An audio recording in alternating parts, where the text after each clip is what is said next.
Hello! Welcome once again to this test episode of Howie's Soiree of Spaceships. Today I'm going to be making a Federation starship called the USS Wasp. This is made, as you can see here, by Admiral Buck.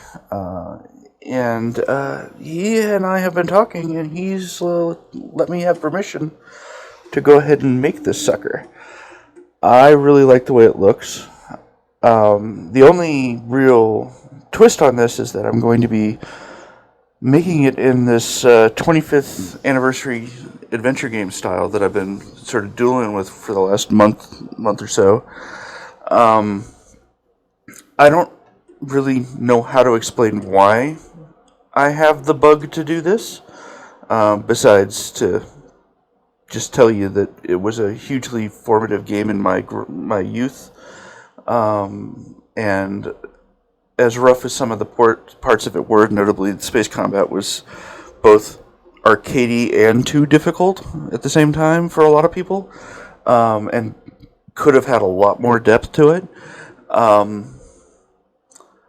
I still dearly love the game, and something about the art style has stuck with me for 25 years. So I have decided to make this my next project, and somebody on YouTube had asked me to go ahead and record how I make these guys, and I figured this would be a good testbed for that. So, this is the USS Wasp, Hornet-Class. According to the lore, at least, that has been sort of floating around about this gal. These ports on the back here house interceptors. I don't know if I'm going to be doing that on my version.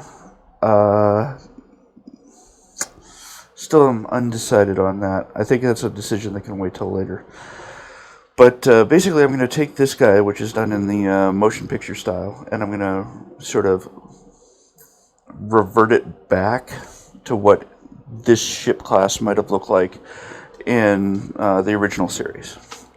So some things are going to be simplified. Some of the streamlining is going to go away. You're going to get the old style nacelles, or at least a version of the old style nacelles. Glowy deflector is going to go away and get replaced with a cool brass and metal dish. But yeah, I thought I'd show you guys how I was planning on doing this. Kind of from the beginning of the basic kit bosh that I would normally do, which is what I've done with a bunch of other Federation ships. So, let me go ahead and jump back into 3dsMax. So, basically I have this library of just pieces, little bits and bobs, things of interest. I've got the Archer class nacelles in here. This is just a basic Federation dish. Has everything kind of basically laid out there. One thing I can do with the textures on this guy is swap out the material or the texture on it for a different ship. So right now it's the Iron Horse. If I switch it up, I can change it to be this is the Corvus. That's not what I want. Cancel. Sorry. Yeah, so this would be the Shepherd class, or the USS Shepherd. Basically, I've got all these guys UV mapped to work with the same texture, with just slight changes to the texture sheet. So I can really easily change ship names, ship registries, like wear patterns, like these cool sort of fake airbrushed in, like stain patterns. All that stuff can be altered very, very quickly in Photoshop, and just you save the PSD, bring it back in, and you instantly have new registry. It's something you don't really need to worry about too much when it comes to like actually changing out those bits, because that can be a bit of a pain if you had to do that every time. I figured setting it up once and then just sort of getting it for free from there on would be a good method. So, the other thing I've got going here are a bunch of different styles of nacelles. These guys have everything from chillers and stuff on top, on bottom, on the side.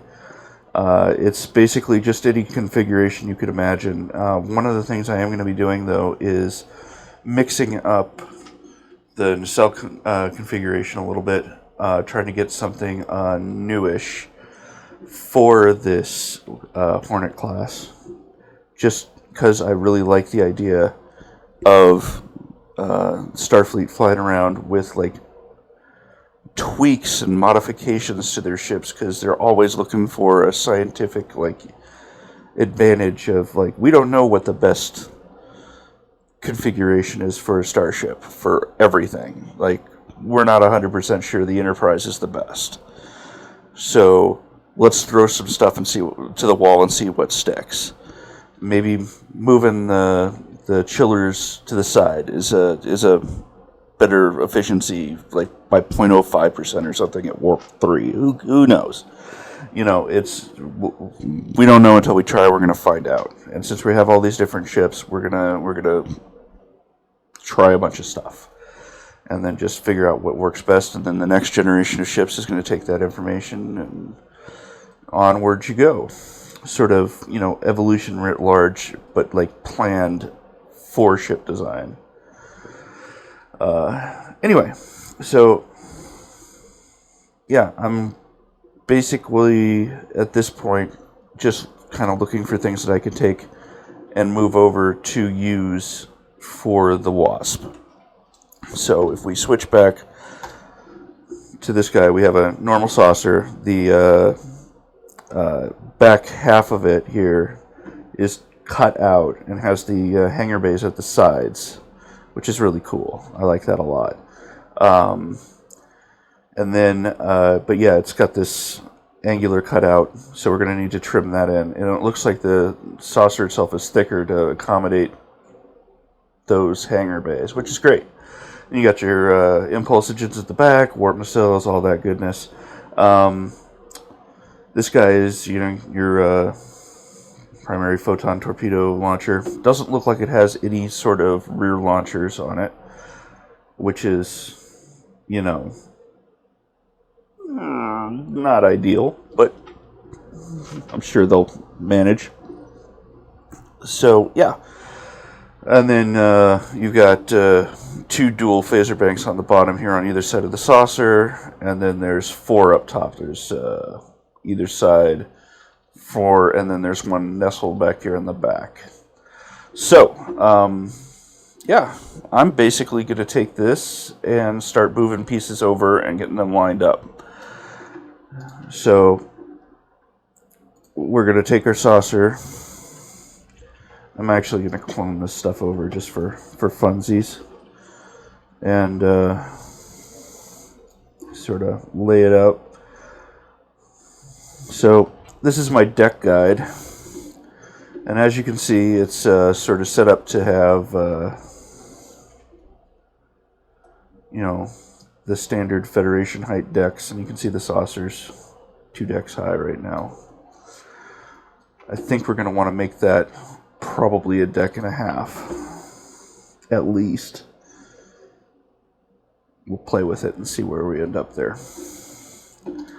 So, we've got, I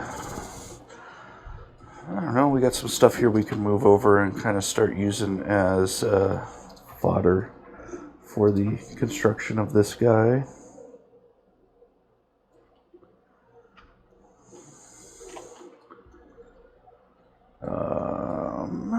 Let's see here.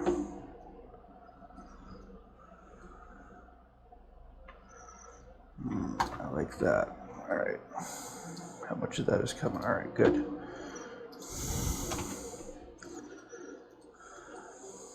Just go ahead and clone it on over like the rest of it. Okay. So this is going to be our cool swoop back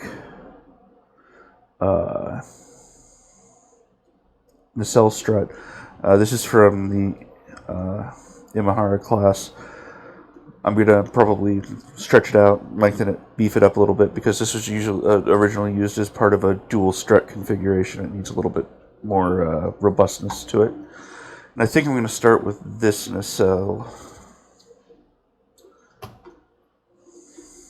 But I'm going to make some modifications to it, as I said earlier.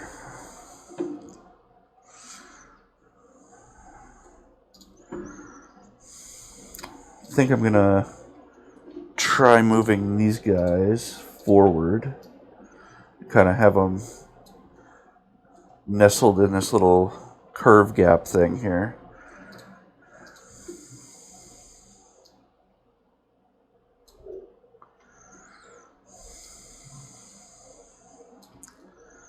Probably change the angle a bit.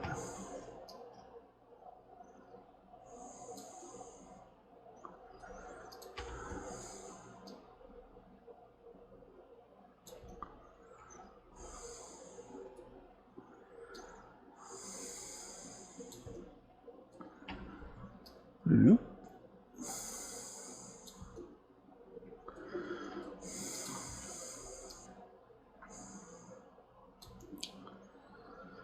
And then, yeah, probably just move them down a little bit.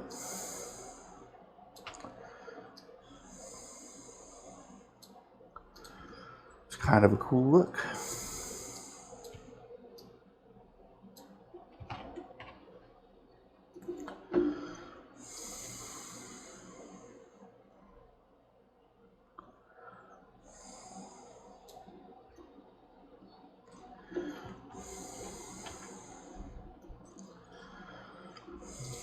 Just move them back. Oh, they don't overlap anything there. That's pretty sweet.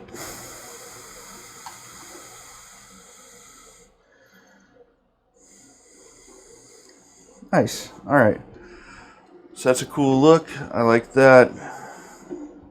I'd say probably might want to consider moving these guys around the top, maybe, to help offset the fact that these guys aren't there anymore. So I'm going to center the pivot on this guy.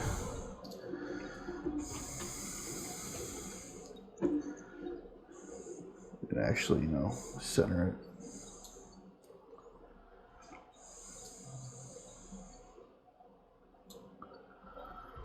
Alright.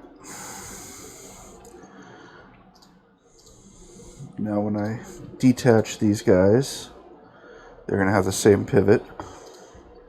I could just rotate them upwards and they'll still basically adhere to the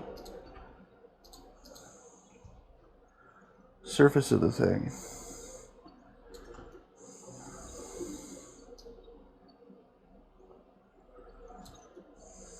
Well, that's kind of cool looking.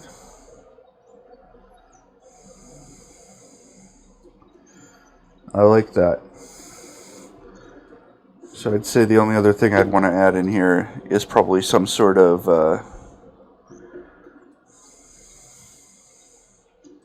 ridge running down the back here, like a fin, just to tie it all together.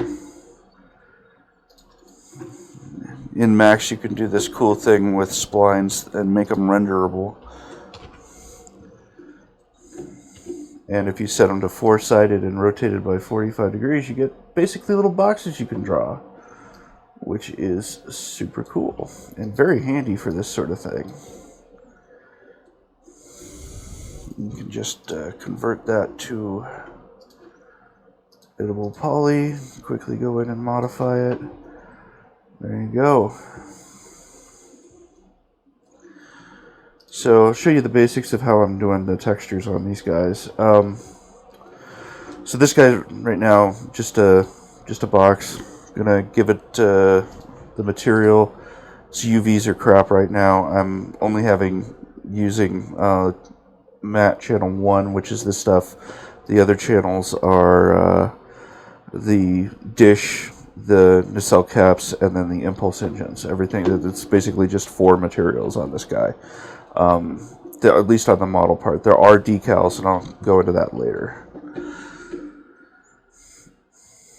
So let's go ahead and take a look at this. To make this feel right, we're going to probably put a line right here on the mesh. So that's pretty simple. You just give it a slice plane, line it up, and then you're going to want to chamfer that. So I just use a line width of 0.15, and I'm doing everything in meters. So yeah, I just basically turn off auto smooth. If you have smoothing set on your mesh already and you chamfer something, it will just revert that. And that can be a good thing, but on a lot of this stuff, if you've already gone to the effort to fix it, you don't want to constantly be refixing it every time you do like a new panel liners. Edge moving, it's just not ideal. Pain in the ass. Alright, so let's get rid of the faces we're not going to see. Sweet. And then we just quickly box unwrap it. This is going to be pretty simple because this particular piece doesn't need to have anything fancy on it. I might do a red stripe down the back of it now that I look at it. So it's got box mapping applied to it. I use a scale of 125 meters on the side for the cube. Here is my UV map. You can kind of see how everything lines up like that. So I'm just going to move these guys up here, and they'll just have sort of random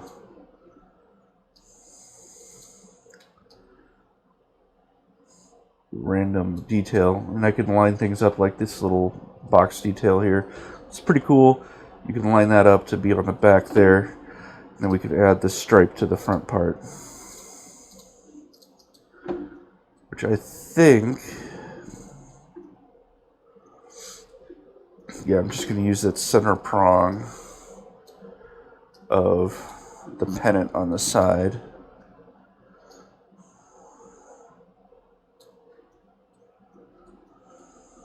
There you go. And actually, I think I'm going to rotate that, and I'm going to pad the front of it a little bit. And that's good. And then to do the panel lines, all I got to do is select those faces. I just break them out from everything else, and then just collapse them basically to a point and put them on this little spot over here. This little guy is just the color that I'm using for all those panel lines. And that's all I got to do to make them stand out. And just collapse it. And there you go. You got a little fin added. And then just to attach it in there. Alright.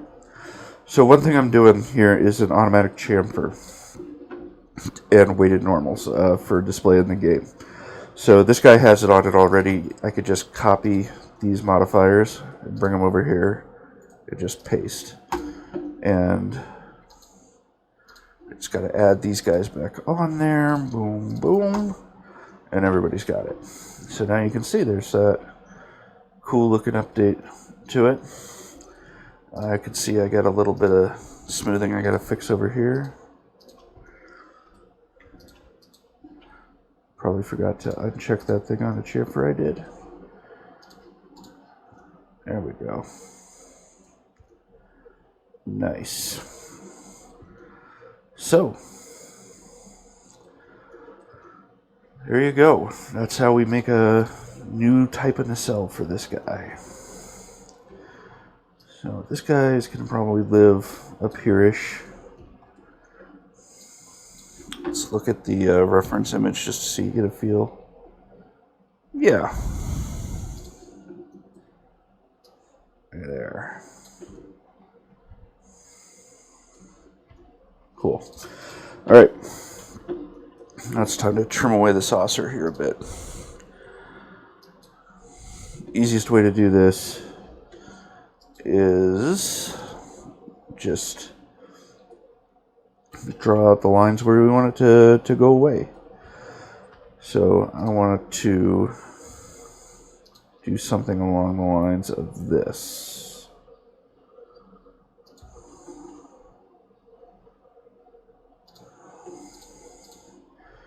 And since I pre-made this object, it is manifold, or watertight, and should hold up to a pretty simple Boolean.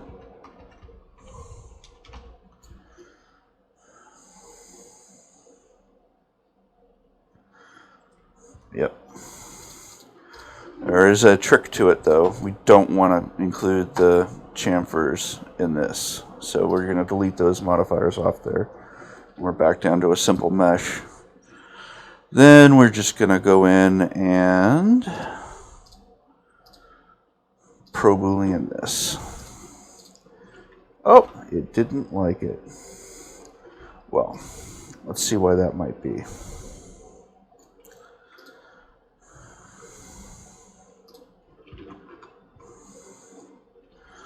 Are there holes in the mesh? There are. I forgot about these guys. Yes. I split them at that point so there wouldn't be a chamfer there and it would be nice and hard. So I'll just go ahead and weld everything and I can separate those guys out later. Everybody gets welded, pretty narrow distance. That should fix it. Always check your assumptions, folks. There we go. That works perfectly. Sweet. You kind of see the height of everything that we got going there. You're gonna be able to see how much area we need to add for that hanger bay to really sell. Yeah, cool. So that's good. One thing I am going to need to do, though, is all these nice flat edges disappeared. We got to go down here and remove only invisible edges. Otherwise, we lose all that detail, and we will be very, very sad. Or at least I will be. All right, so one thing I'm going to do is on the base shape, I'm going to go in here and switch up where this guy is a little bit. Just going to change the angle so it lines up nice on that edge. Makes things a little bit cleaner on the top, and the bottom's going to get a lot of modifications to it, so we're not overly concerned with things lining up down there. It's mostly just to clean up the top a little bit for when we come in and add in the actual like hull boom coming out here, connecting it up to the bridge and everything. So now that I have that set, I can go in here and add in a symmetry modifier and set it so that it's going side to side.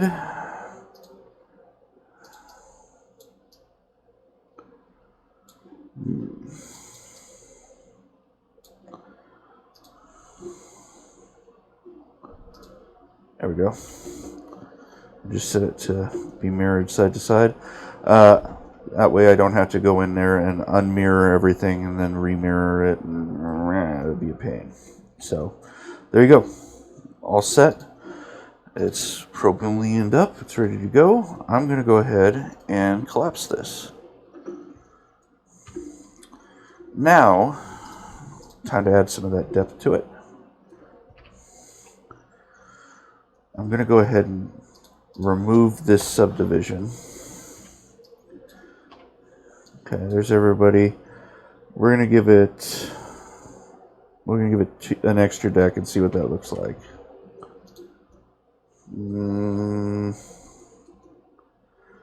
Definitely enough space for a hangar bay back there now. That's cool. But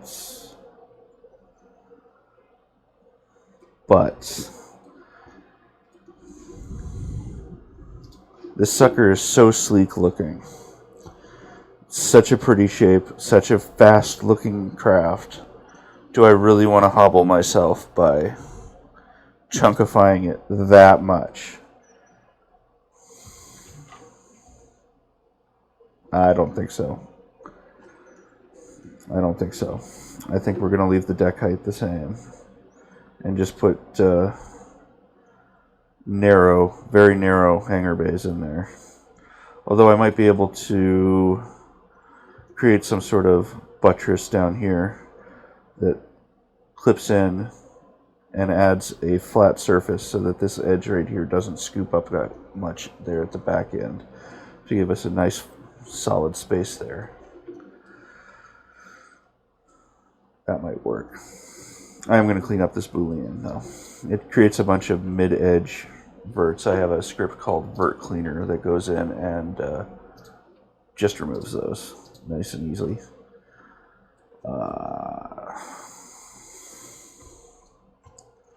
Okay, that's a good start. Kind of get these things laid out a little bit. Rotate this guy.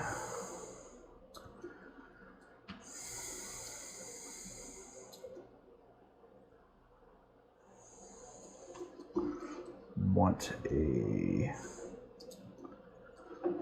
mount for that. I'm going to grab it off of this guy.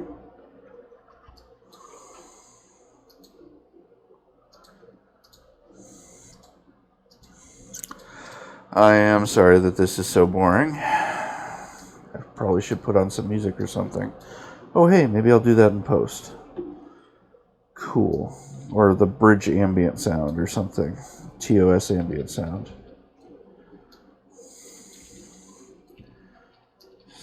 Something to make it not horrifyingly lame and existentially draining.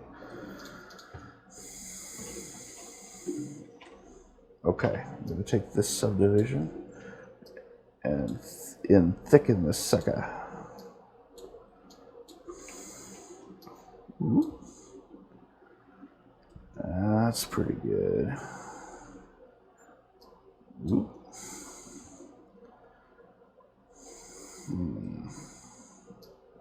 There we go.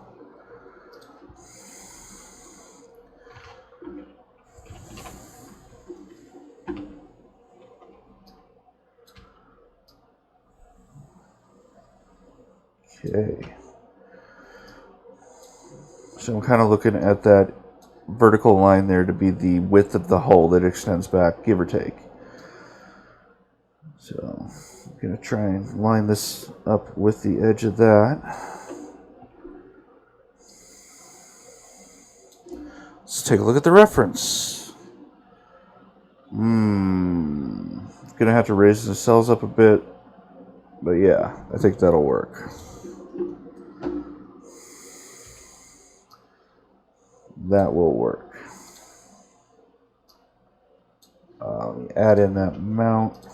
Oop, there we go.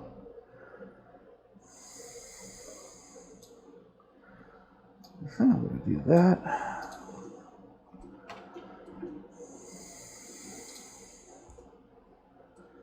Move forward to sort of match up with that. And that mount can be lengthened a bit.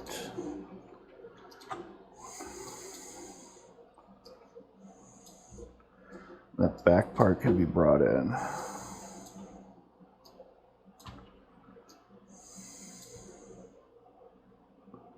Need to be quite that swoopy on that part.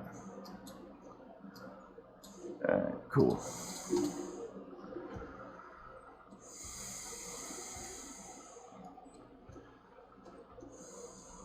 Well, I'm already pretty sold with the fact these angles are very close to each other.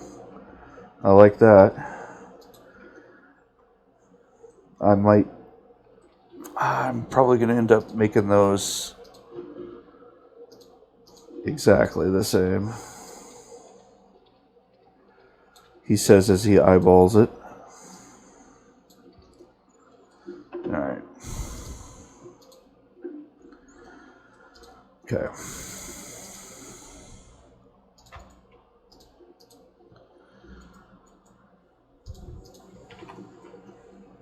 Alright. Cool. Alright, so the bridge module, I'm just going to flip this sucker upside down and use that as a base.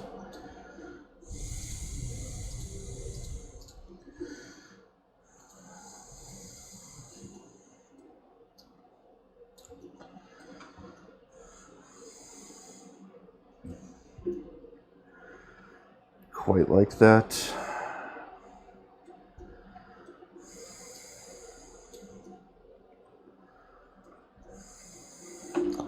Although, it's a little bit too vertical there at the edges, so I'm probably going to take and add a little bit of skew to it. There we go. Ooh, and that rear angle. Nice. I like that. Alright, cool. I'll leave that as on there in case I change my mind and end up hating it later. Alright.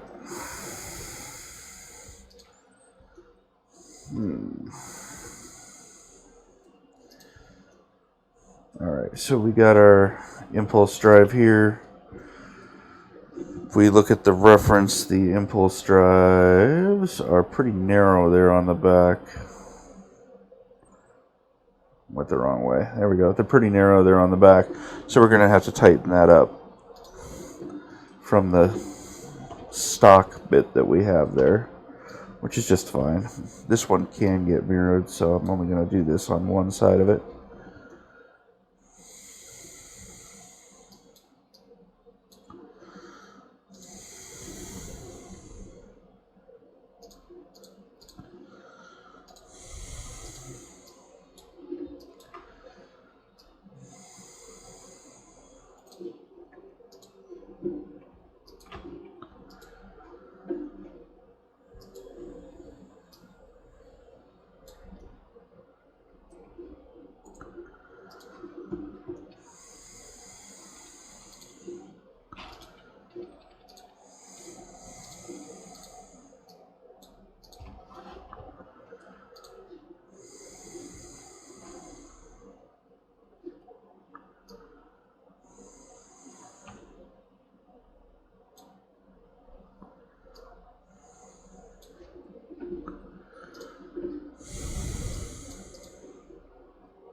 Nice.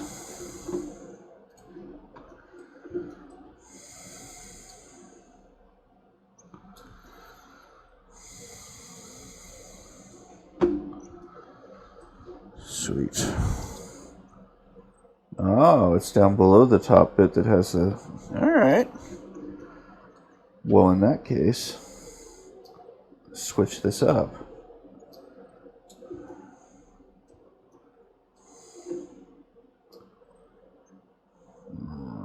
Right about there.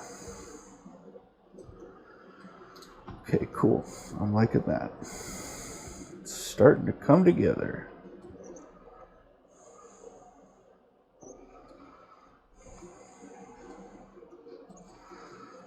Alright.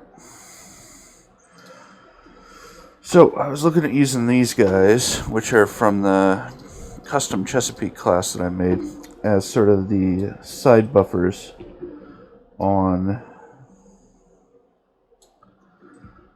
the under saucer deflector dish.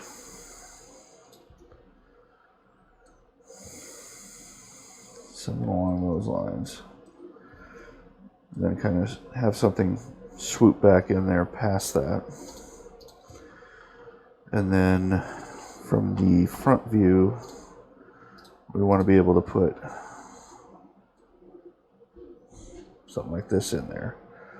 Not that big, obviously, so it'll probably end up being like that. Alright, I think I know what we're going to do.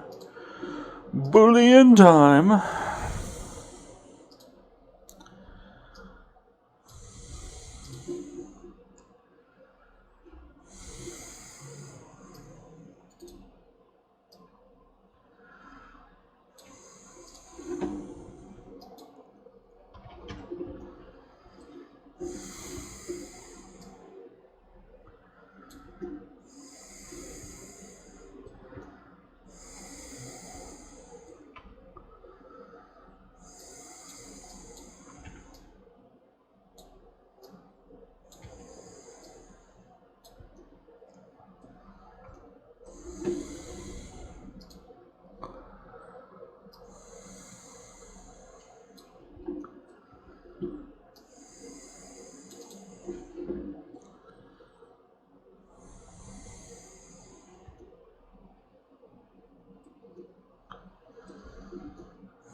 I'm just trying to get a good profile fit here, get a feel for how this will look.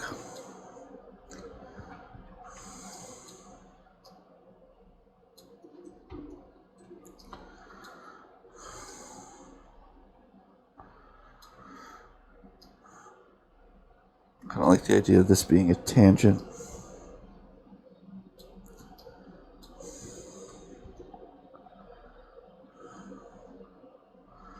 Though given the angles there, I'm not sure that would work.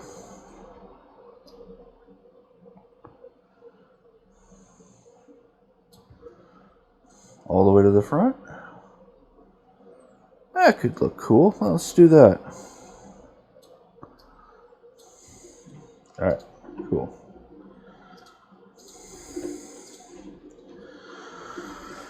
Same old dance here. Make sure this thing's centered.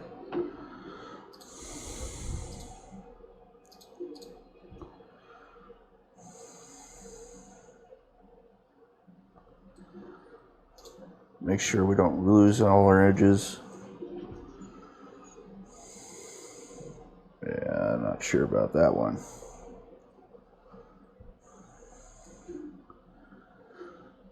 But luckily, these Booleans are non-destructive, so we can go in there and do cool things like change the radius of this.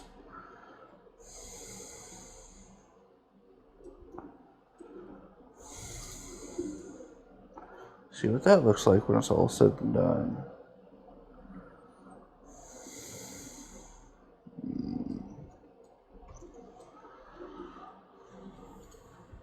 Better to do that, I think.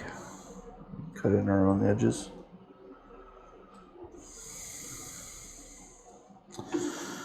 As always, let's check the reference. Reference didn't even have to deal with this because it didn't have that bottom swoop, and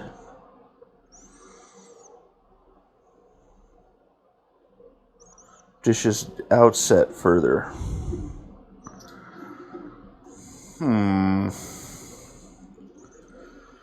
Well, it's entirely possible that might be the solution for a bunch of our problems, actually.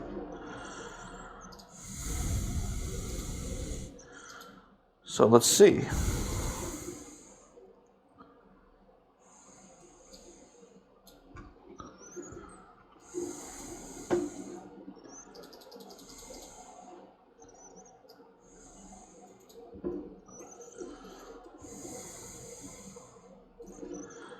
Go ahead and just select my angle.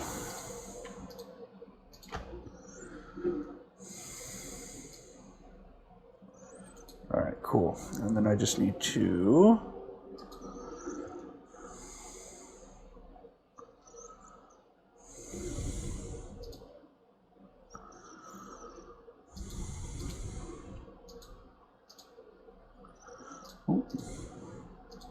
there we go. One thing with working with the Booleans like this is you are kind of working blind, unfortunately. Because it doesn't show you the gizmos for whatever reason. Wish it would, but not so much.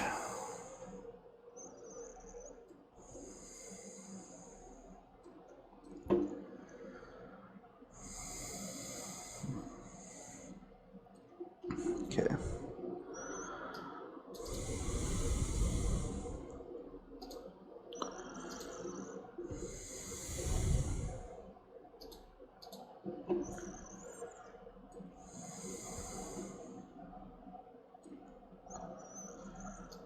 It's a blind stab in the dark here.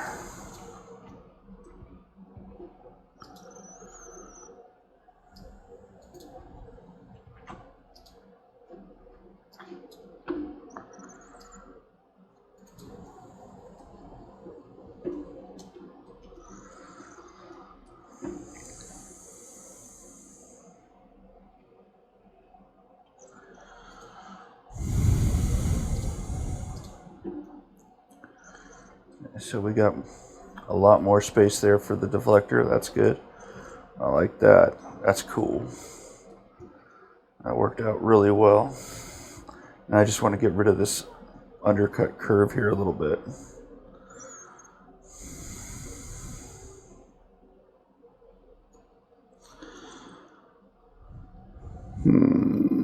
Or do I?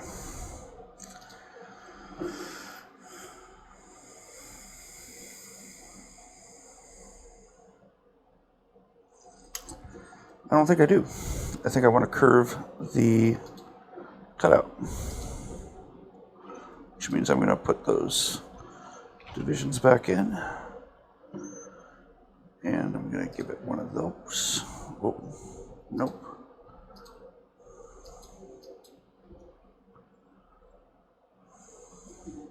One of those. Sweet.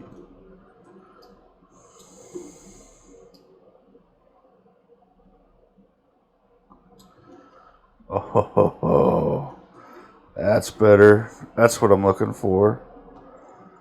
Nice. Okay, we just got to clean up the ziggy zaggies there, which is no big deal. Oh yeah. Yeah, that's fantastic. Yeah. Sweet.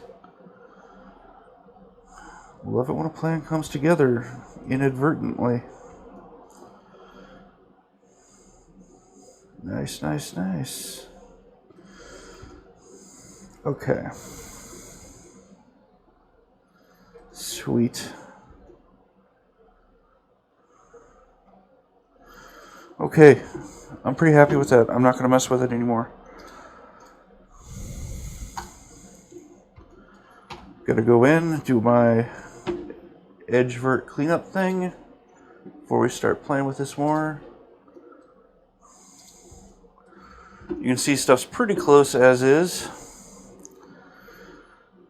but yeah, I definitely want to clean this up a little bit more.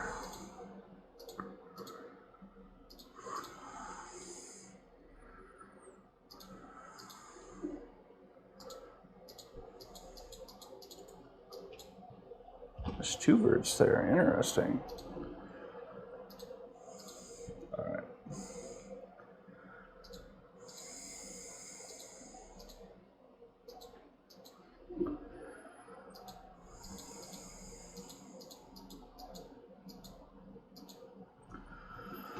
So,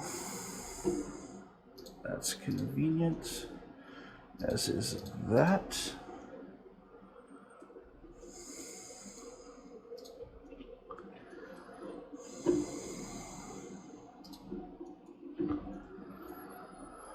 Yeah, this is super boring, guys. I very much apologize.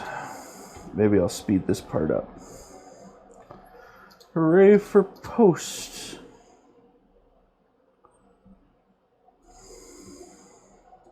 That's very convenient too. It's almost like I know what I'm doing.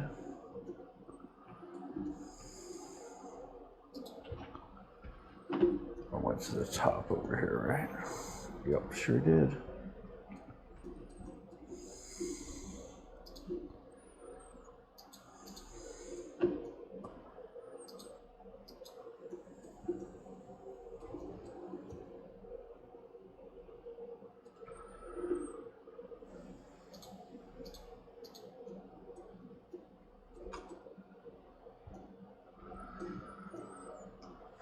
Sweet. Alright, now we just got to clean up the lines up in here. That's fairly easy.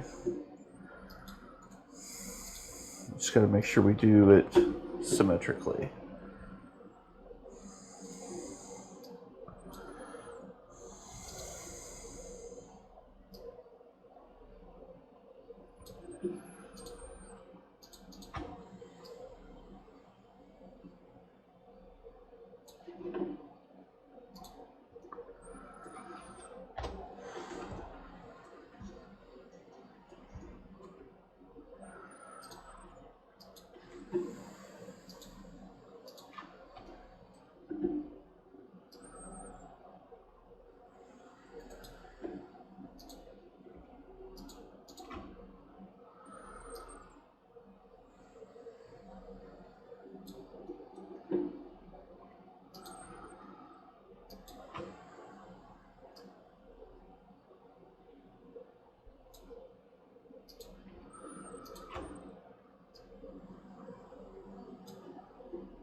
That's how you do it.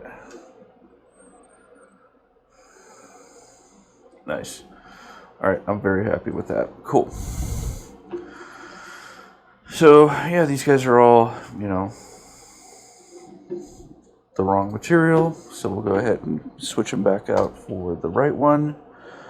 Give them their unwrap.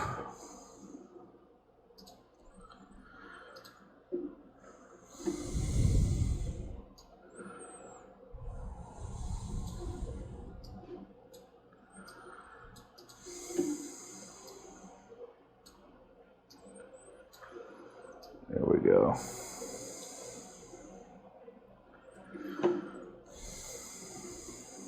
One thing I am going to do is, now that this guy is all... I did the same thing on both sides, so it should be symmetrical.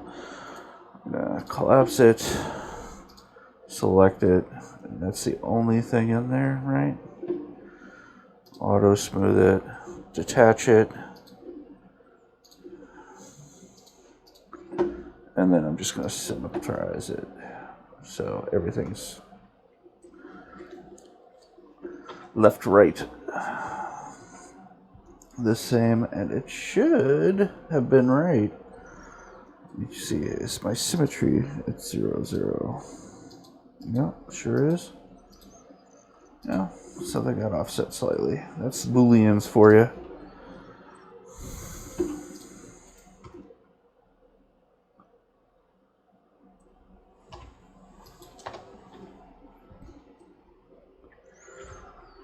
Alright. Should be close enough to do that. Yep.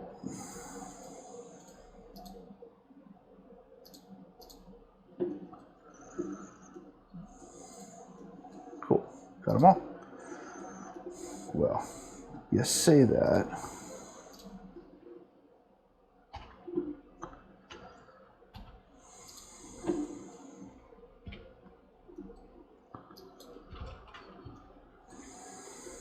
Okay.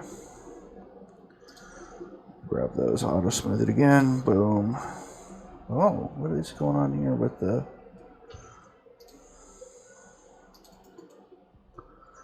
Oh, I'm not happy about this. That won't weld. Alright, what are we looking at here?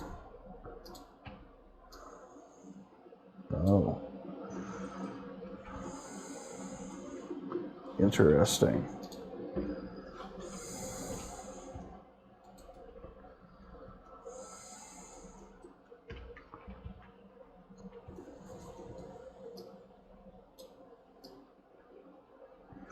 Well, that's delightful.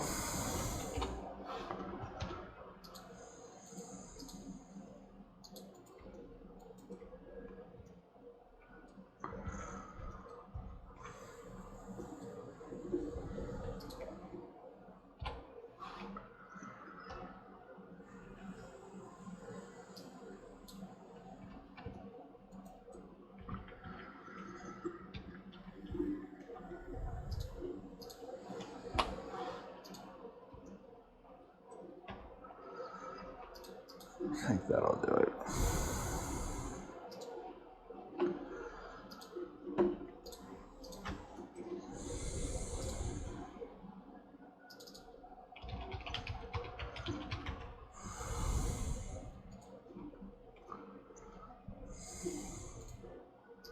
All right. Good enough.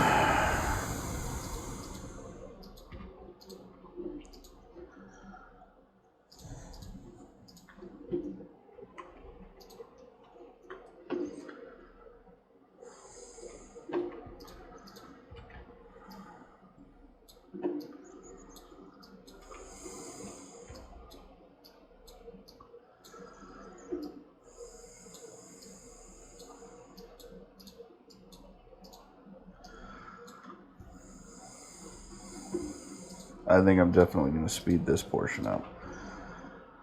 Who really wants to watch a random dude just build a spaceship?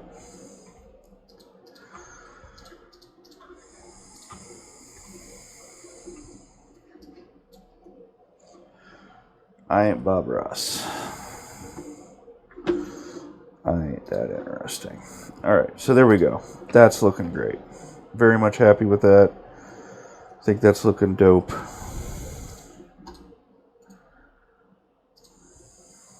Back up to where we were.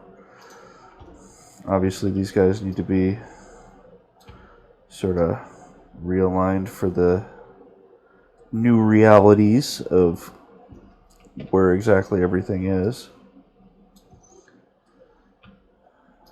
And what's the angle.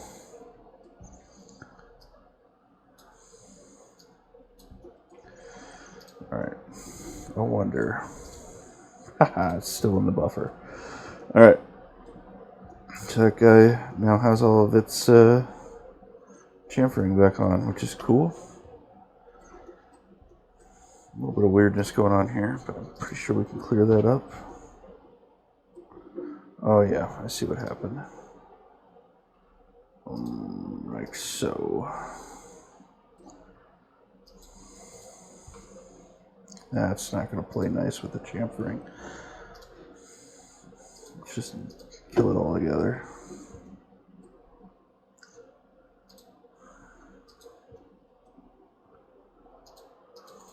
There we go.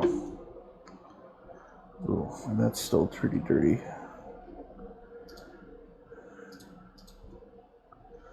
How did I miss that I hadn't even done this part yet? Lame. How was I thinking? Sometimes I'm astonished that things turn out as well as they do. I'm just wallowing in incompetence over here. Alright. Does look better, but I think we got some smoothing there. It's goofing.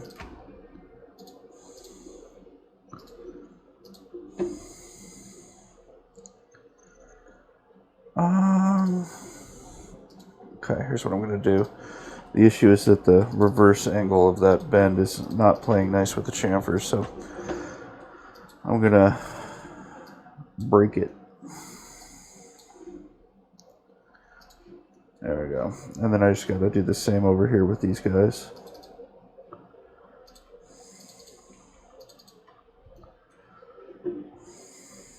Alright, got all that. Got that. Split them. Much better.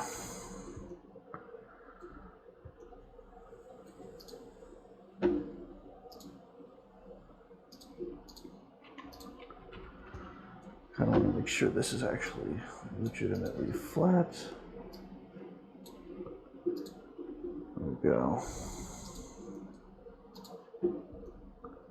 There's that problem gone. Sweet. Looking pretty cool. We still got some stuff going on over here, though. What are we going to do about you guys?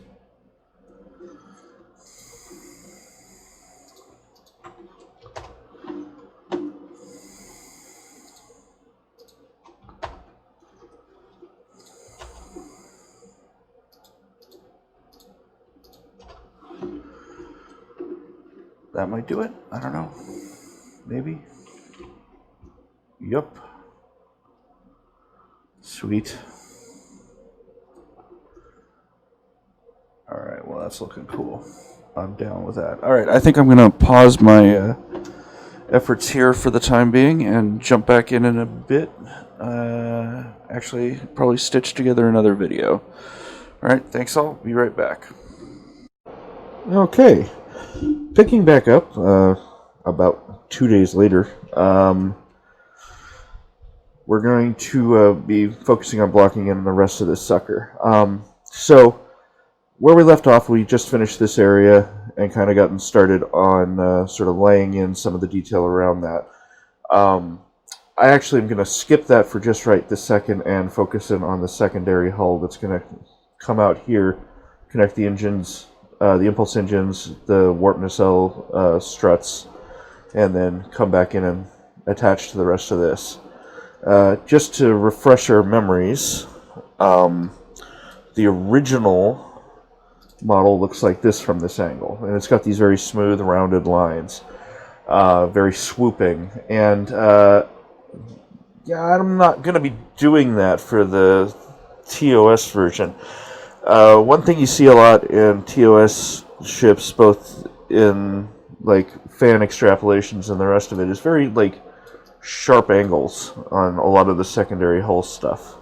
Kind of implying a more simplistic sort of model making era. You can kind of see this in a bunch of these, like both fan schematics and like fan extrapolations, like this Miranda. But so I'm basically going to be taking some of my cues from this. One thing that it some more close to canon sources do is like this Atlas concept art for STO. You get side of that same big blocky feel, but they kind of round off the edges a little bit, make it feel a little bit sleeker. So we're going to experiment with doing that as well. But I think we're probably going to err more on the side of this business than that. So one thing I really like about this guy is that it has kind of this raised bump on the back that the nacelles connect into. So it's almost like a shoulder connections. So I'm going to try and work that into the overall design that we come up with here too. Yeah, you can see it better there. So with any luck, we're going to have a pretty cool ship on our hands here when we're done. Yeah, that's what I'm going to be focusing in on here to begin with. You can still see my fakey little deck layout thing back there.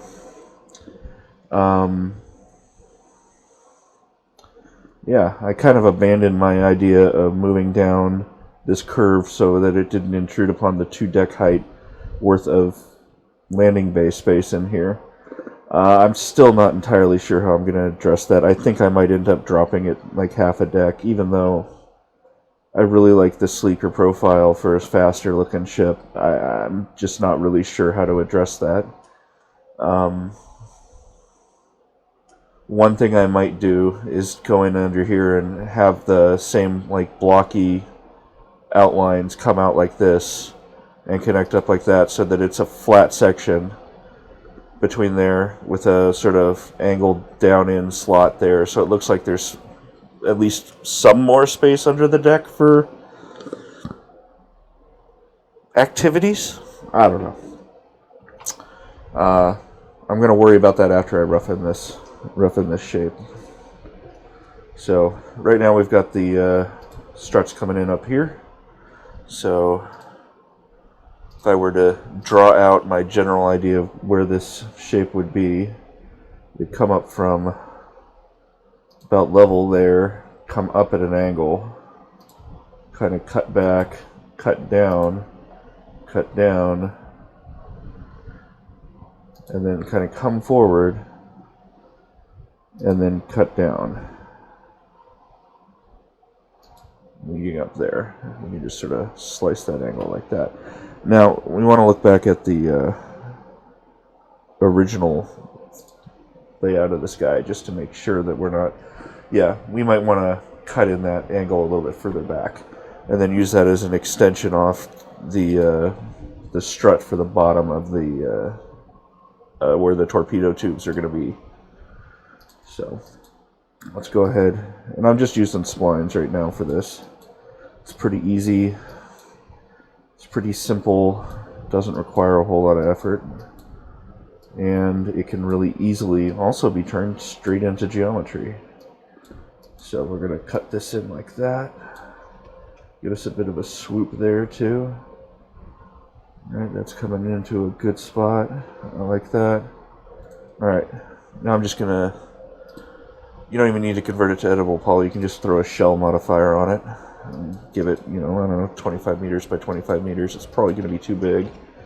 Yeah, you scale that down. You kind of want it to come right in there. Sweet, that's looking pretty good actually. like that so far. Alright, so the main things we're going to be doing here, one thing that these fan designs also do is they don't usually have them as straight blocks. They usually have a bit of a rake or an angle to them. So we're definitely going to be doing that as well. And we just got to kind of figure out where along this we want to put that divide. So convert it to poly. I'm going to go ahead and reset the X-forms just because why the hell not?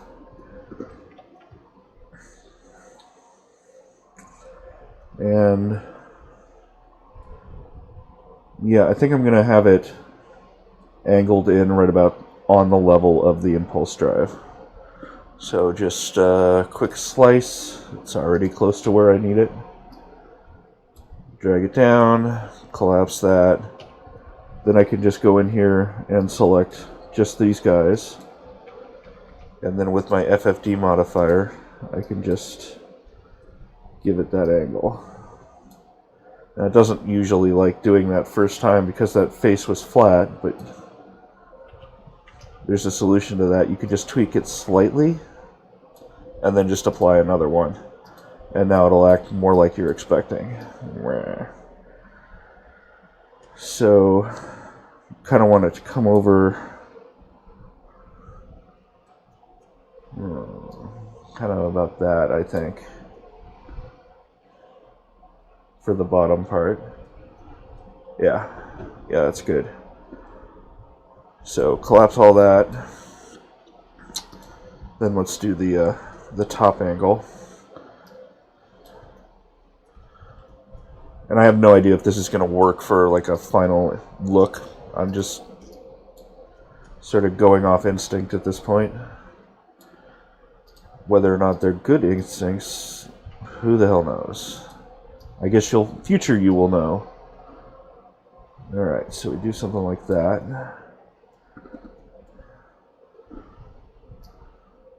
Alright, I like that it lines up with that angle there. Okay, cool.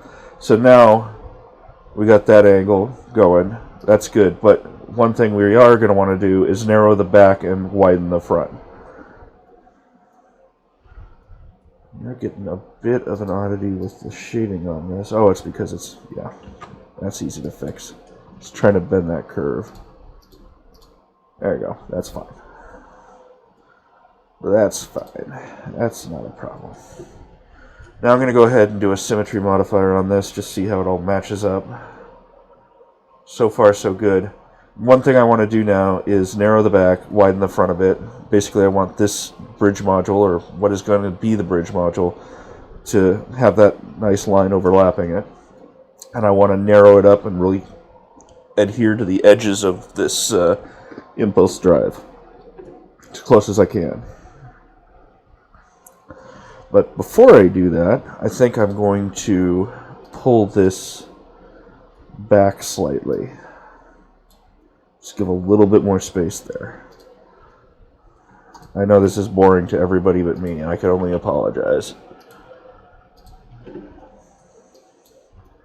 So we're going to widen the front, something like that. Yep. And then narrow up the back. Like that. And you can see that the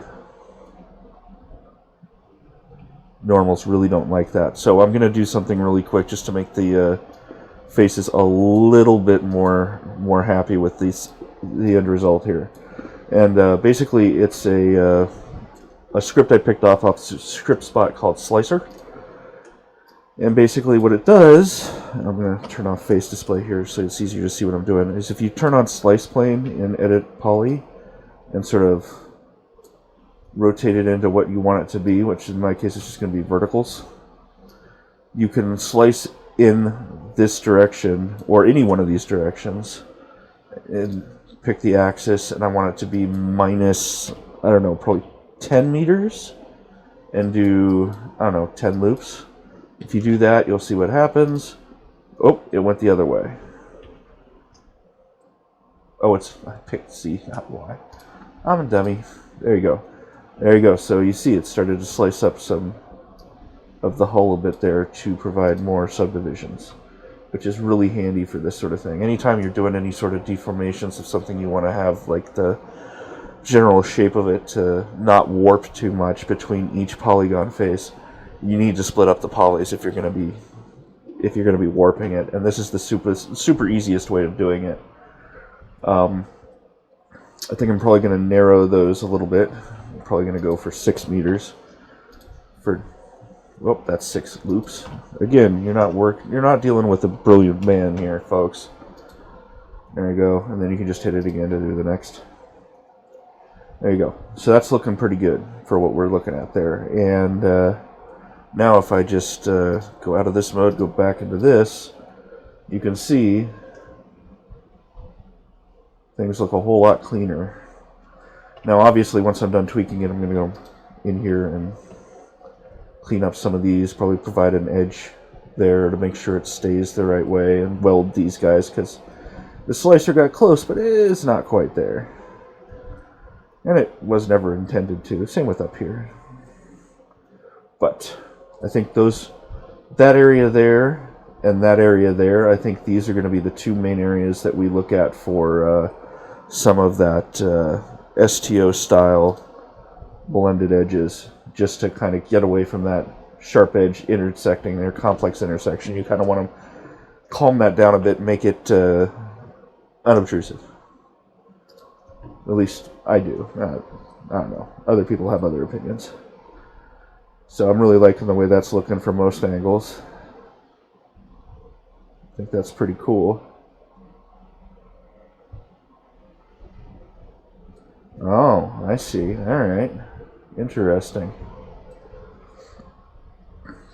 Narrowing it down that much made it so that the strut doesn't actually connect. What do we want to do about that?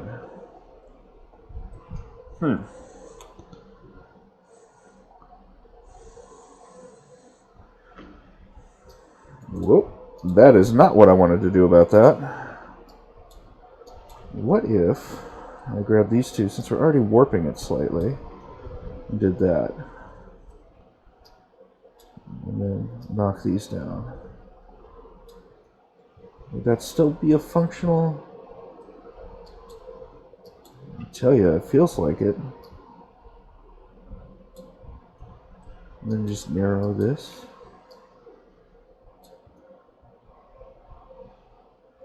That's a funky twist to that, but I kind of like it. And it gives me a whole lot more, because I'm going to subtract in the gap between these guys and give it that shoulder look. And it was pretty narrow before, and not having that be a worry is now not bad. I think that might be the way to go. No. Yeah, I think so. Alright. I'm pretty happy with that.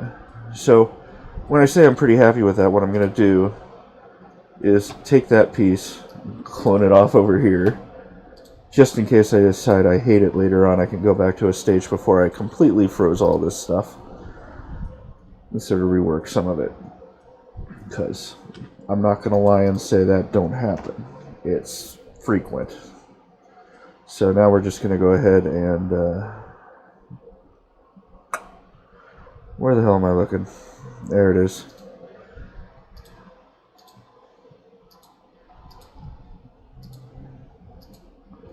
Alright.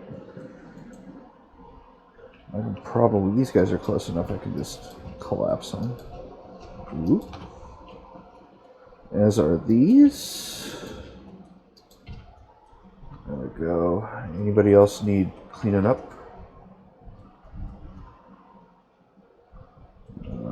Just this guy.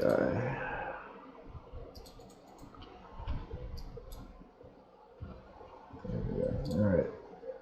Oh, and these guys. Actually, what am I going to do with this? Probably move it up. There we go. That makes a little bit more sense and will help hold some of that curve in. Alrighty.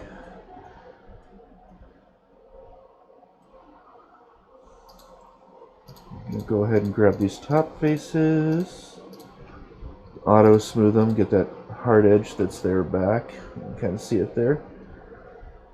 Everybody else is still there. Now, I'm going to, just for the sake of shading, grab these two guys, the chamfer and the weighted normals, and just paste them on here and see what we're dealing with.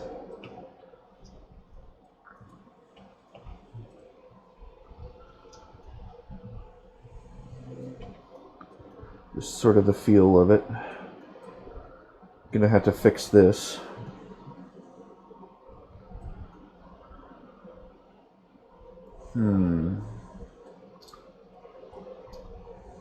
Does that help?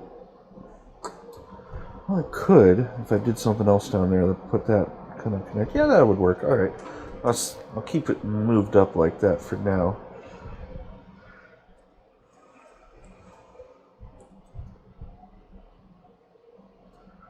And then these guys, I probably want to do the same thing too. Justify the shoulders more.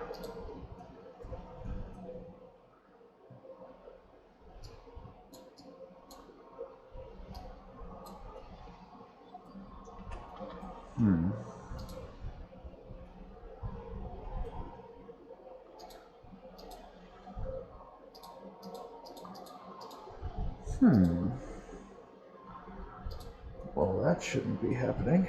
I'll just do this. Yeah, that's a little cleaner. Alright. Oh, but yeah, I gotta clean this up, obviously. That's easy. Boom! Alright, better.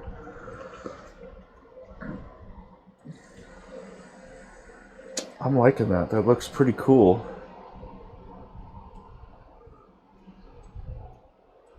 Definitely feels a little bit chunkier than the cool, sleek model version, and that's definitely what we're going for here.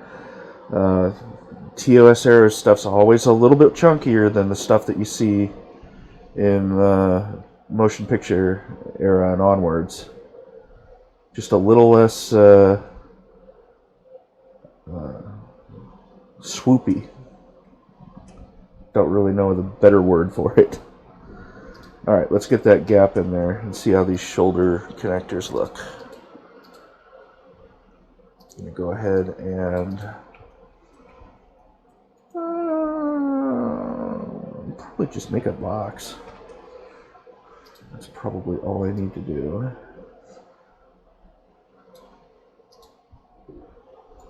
Alright, so we have it come out. Probably want to angle it not that much.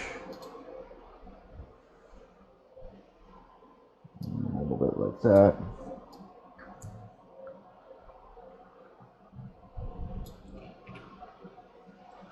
Just scale it up. Okay, cool.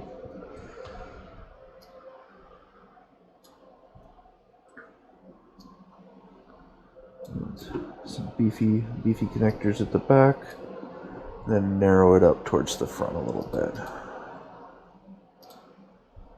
Shouldn't be too complex to do. And then we want to scallop in the edges a bit.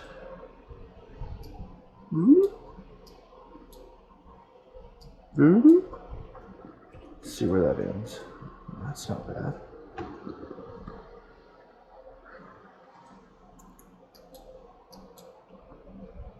Move that out a little bit.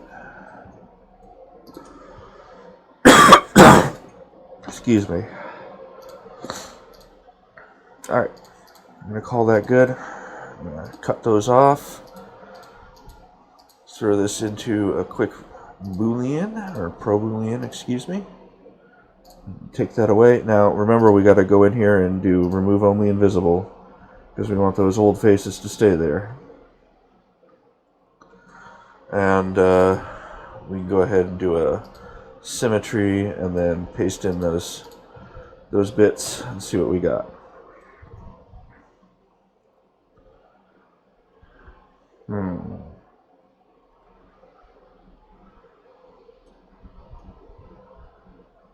I'm thinking we want to even make it a little bit more narrow back here. So we go back into the subtractive and we can continue to mess with this. If I remember correctly, there they are. We can play with it. Like that. And then, got the ones up front. Ooh, is that too much? That feels like too much. What if we, ooh, what if we did that? Oh, I kind of like that. I like that a lot, actually. Yeah, I think we're going to keep that. It's grumpy about that. Oh. It's obviously grumpy about that because we got to go and slice it at an angle. Nice and clean. There we go. Okay. It's got kind of those shoulders going on. That's cool. Now that that's there, though, now we can move these back over a bit.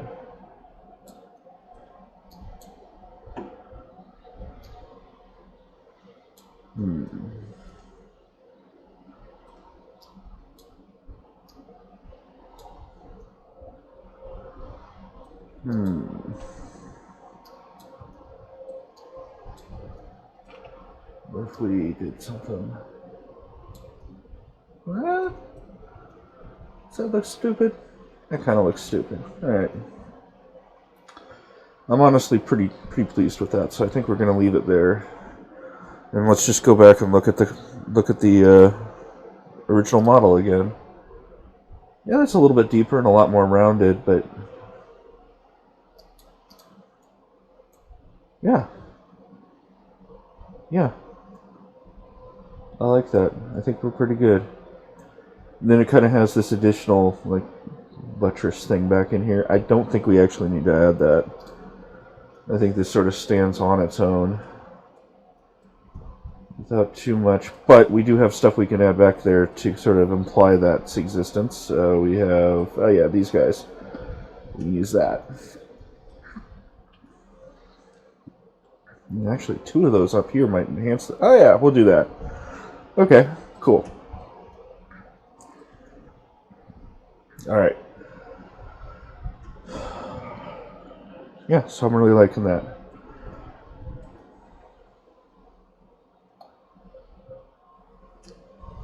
Kind of got a good feel to it.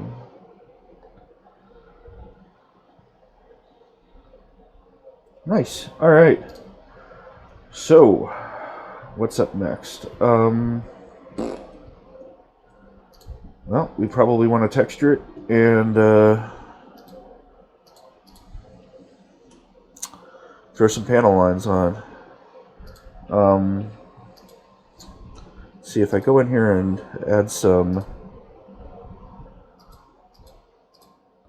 Don't want those. There we go.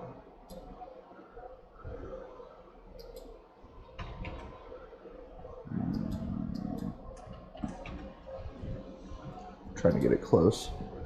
That's pretty close. Okay.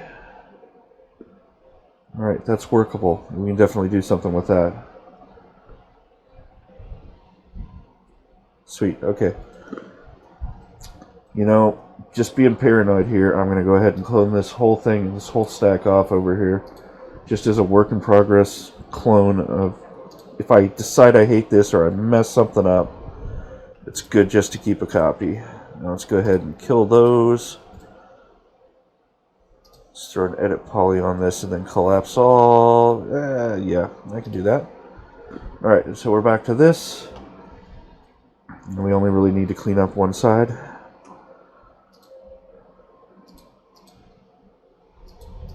I can only apologize for the stream of consciousness nonsense you guys are having to go through here. Oop, not what I want.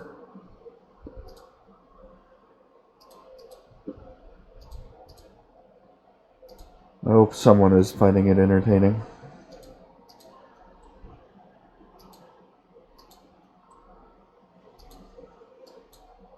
Okay.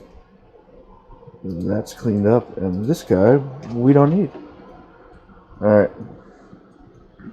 That's looking nice.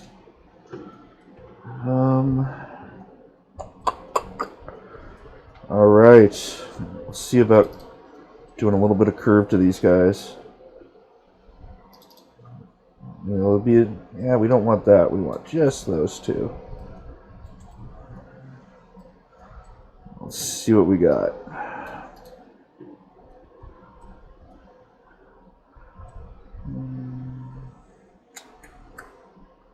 So I had something similar to this that I was doing on a, and let me bring it up here, actually.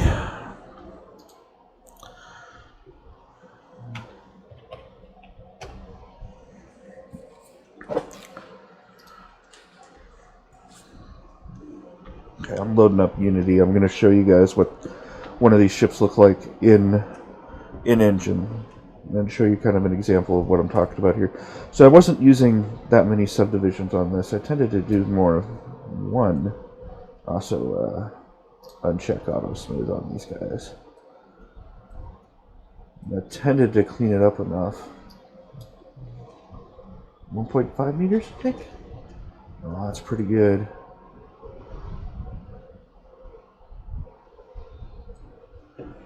Alright, let me pull it up here. Alright, so this is the one I was talking about right here. That's the Iron Horse Chesapeake class. But I got a similar square bit to it, and it's this guy right here. And I kind of did that 45-degree angle on it, and then the thing took it from there. So that's pretty cool. I think I'm going to continue forward with that. Yeah, I think so. Okay, so we got that going.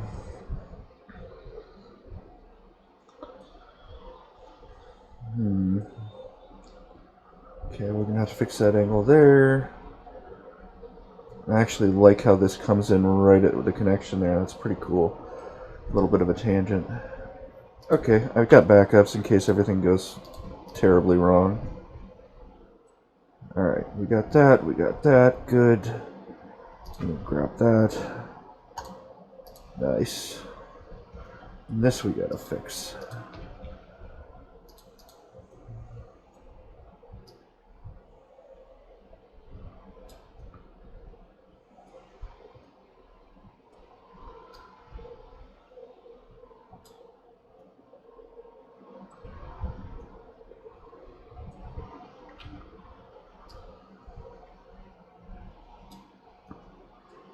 That's better.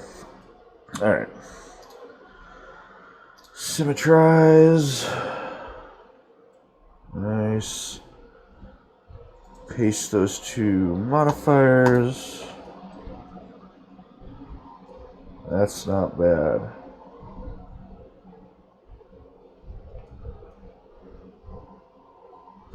I like this a whole lot better than this is still bugging me. I'm gonna need to do something with that. Either make it wider.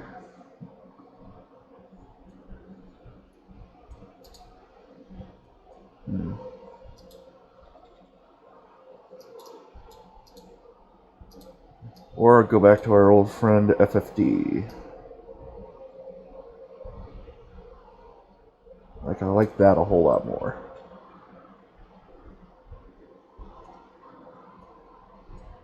Let's...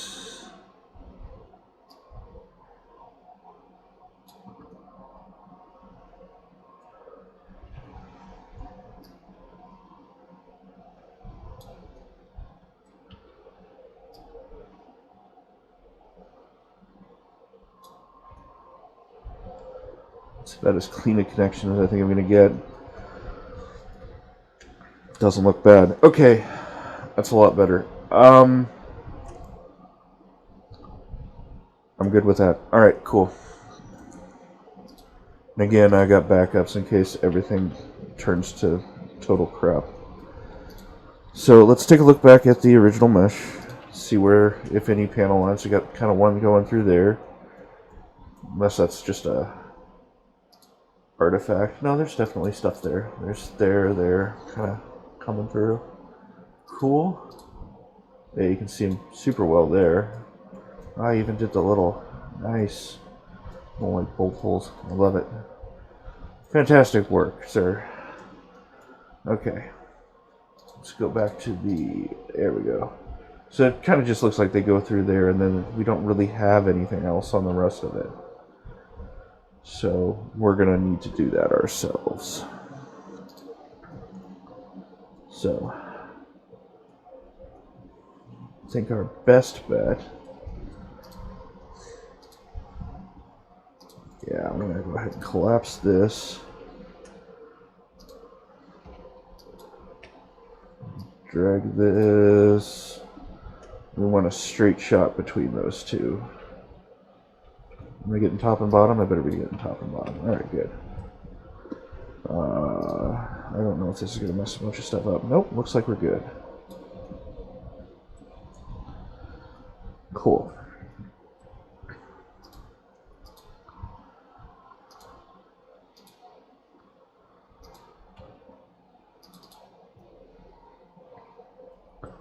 Sweet. Edge. Just slide this on back until it lines up with that.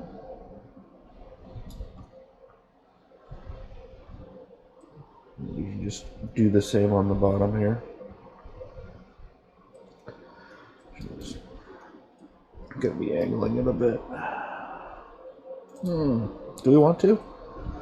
Why not just adjust the bottom one? Let's do that.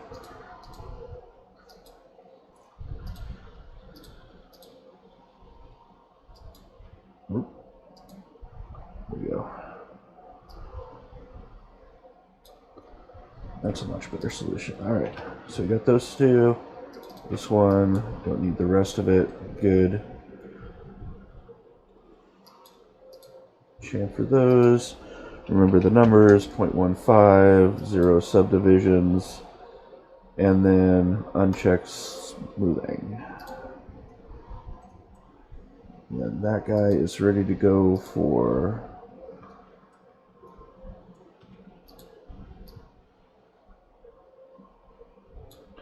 there we go. Ready to go for darkening. We'll do the same thing on the bottom here that I did up top. There we go. Alright. Same basic process every time. Just select the faces you want to turn into panel lines.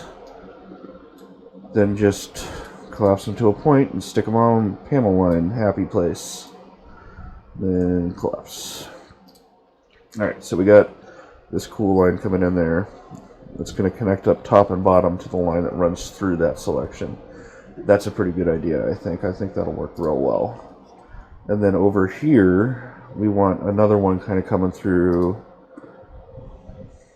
Is it 1 or is it 2? I think it might be 2. Yeah, here we go.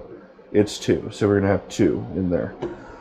It's not necessary to adhere this close to it, but it helps to have a guide like that that you can kind of just riff off of. So that's good spacing distance. And I want these guys to be completely vertical. So just keep the restrained edge turned on and scale them down. Oop. How much did that fuck that up? Actually, honestly, this is tricky because this is adding on this edge. It's not good. Let's not do that one. Let's do that one. Less things to fuck up. Okay, good. Let's grab this guy. We got that going around the bottom. Cool. Same basic deal. 1.5, 0, uncheck smooth. And okay. Obviously the other side is all messed up because we never welded that side. We don't need to. Yeah, that's looking good. Cool. Yeah, yep. I'm liking that. Alright, time to give it some basic materials. Just throw this guy on there. Alright. Remember the scale, 125, 125, 125. Unwrap.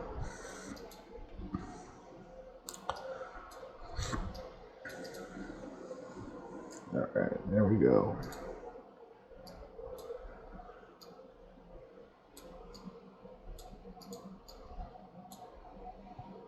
Boom.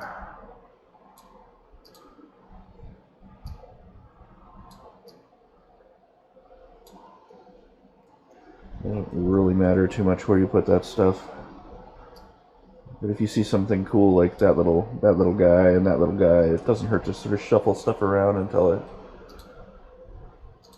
looks like you got the cool bits in the right spots. Remember, this will be symmetry, or we'll have the symmetry on it when I'm done. You can actually see what it looks like by just throwing that on there. You can see the UVs.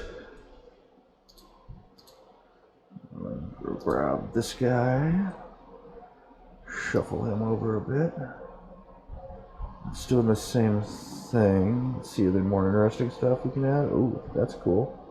Let's do that, and then kill the back half.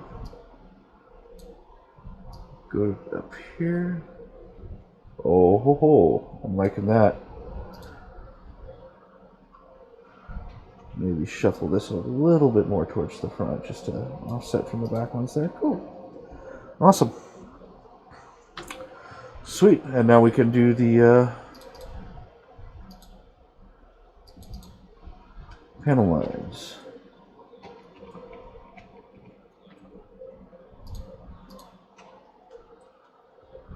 And this is just a start on these panel lines. Let's break them, collapse them to a point, drag them to happy panel line zone.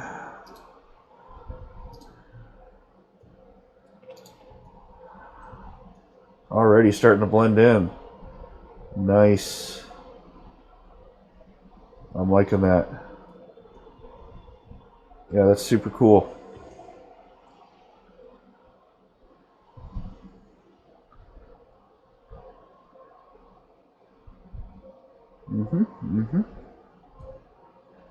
That looks good. All right. Now that we're pretty happy with this and it's got the symmetry on it, I'm going to go ahead and add in these guys and get the full image of what this looks like. I am going to, once again, for posterity, drag these guys off over here in case anything goes horribly wrong.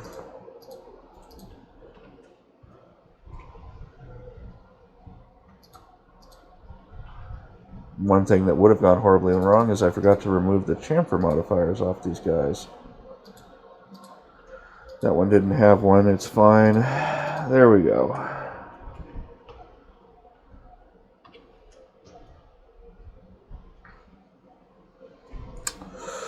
Interesting.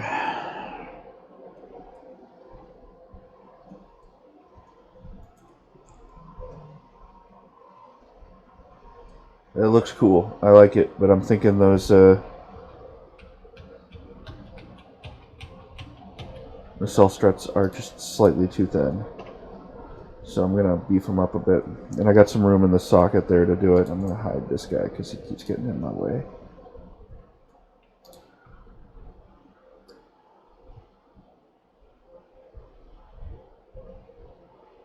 There we go, like that.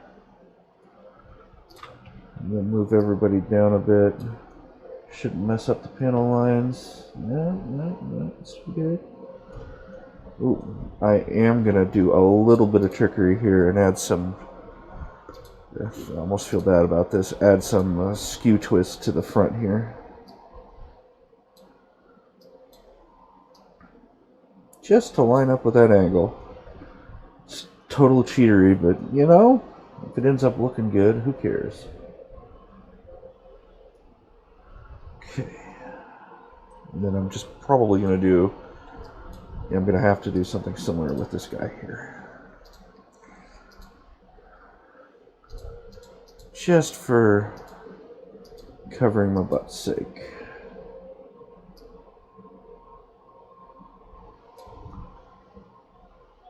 Yeah, good. That's a little beefier. I feel like that's a little bit more reasonable for where these guys are. I still have a clone copy. Good. Never hurts to double check. Oh yeah, that's better. That feels much more substantial. Alright, cool. I'm down with that. Alright, let's get out of orthographic view and check perspective. That's pretty cool looking.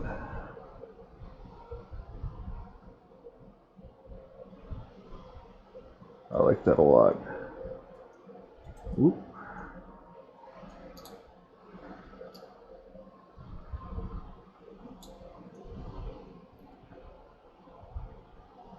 Mm-hmm.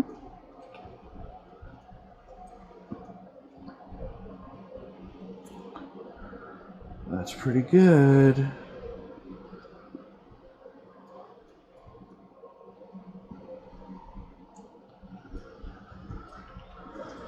Okay, cool. I'm going to add some subdivisions in here just to sort of support future things we're going to do.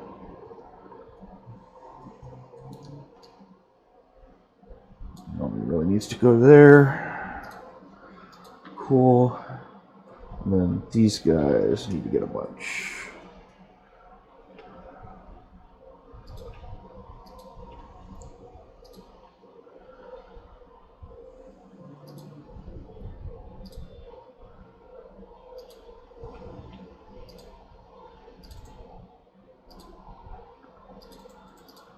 Okay.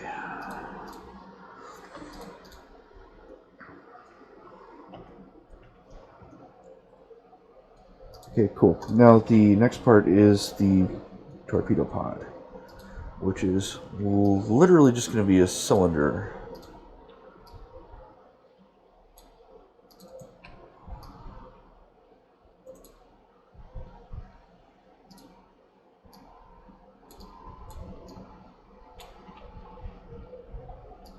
Kind of got to figure out where we're going to put it. So once again, back to reference. Got a side view? Got a side view. So it looks like the front of it's near the join of the secondary hull with the primary. We kind of go by the same basic mentality, then we're pretty much there. And then we want to have it definitely more subdivisions. That might be too many. That's good.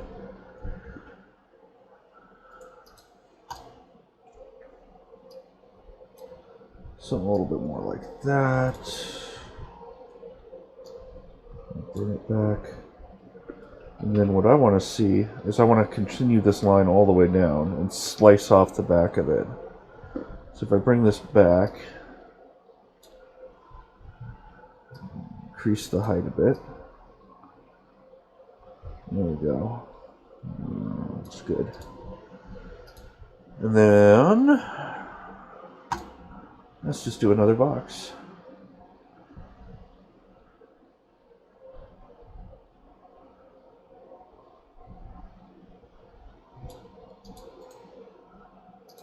Don't need those subdivisions.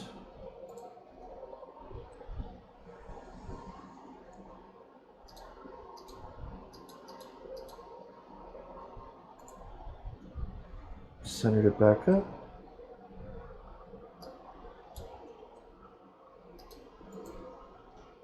Oop. Wrong button. Okay, so continue that line down. That's good. And then we don't want this to be a straight up and down swoop there. We want to have this kind of come back in there.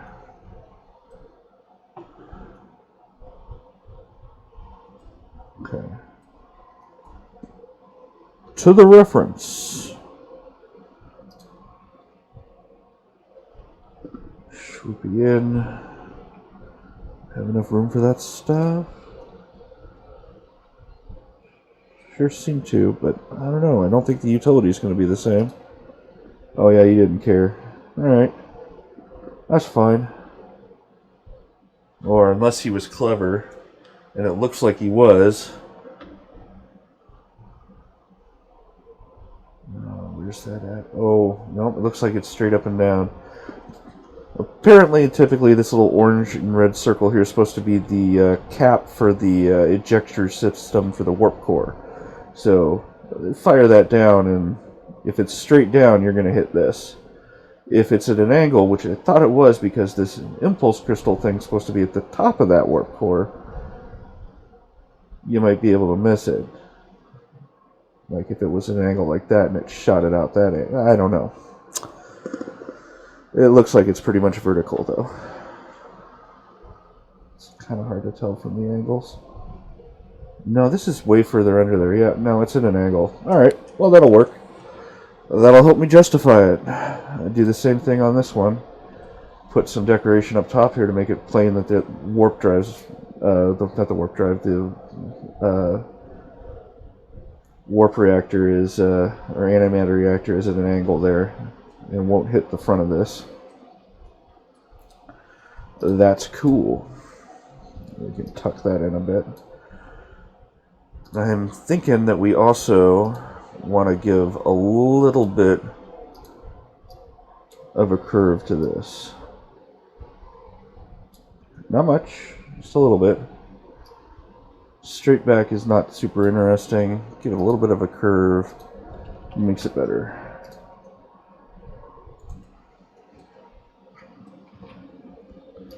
Now if I go in here and do a slice,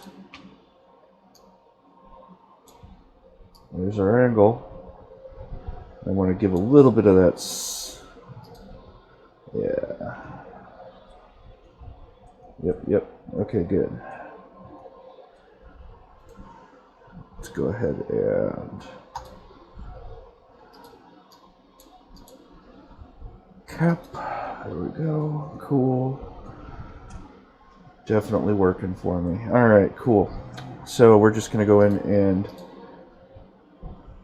make this a little bit more Star Trek-y or Federation-y. Gets a curve at the front.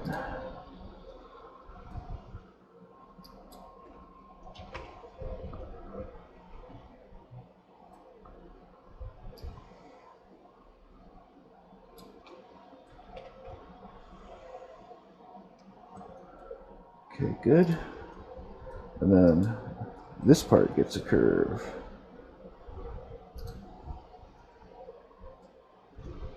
Nice.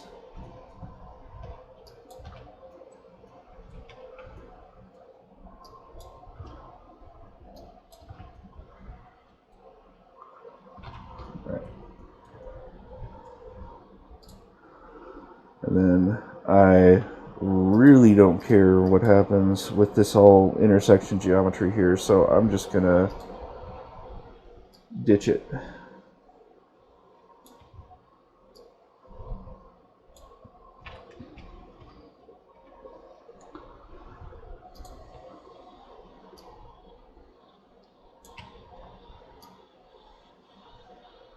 And take this opportunity to line up some panel lines. Alright, cool. That's one conundrum and rat's nest taken care of that I won't have to worry about. Good, good.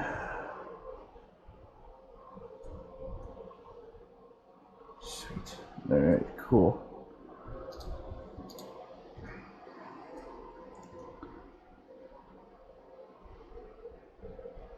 Still like it.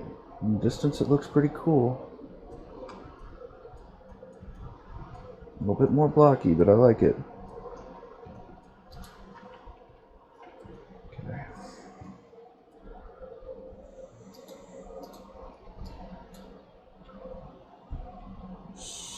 Nice plane.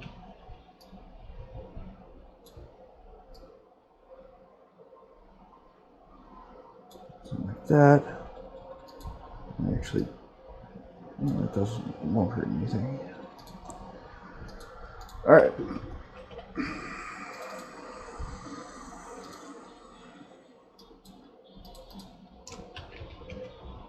Go. Good. Don't need the back portion. Actually, we could use it. Make sure we're only going to do a dark line on that one and that one. On this guy,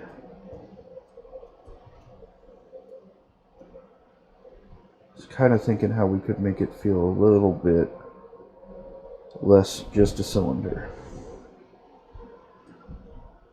Just really quickly, want to take a look at the reference again.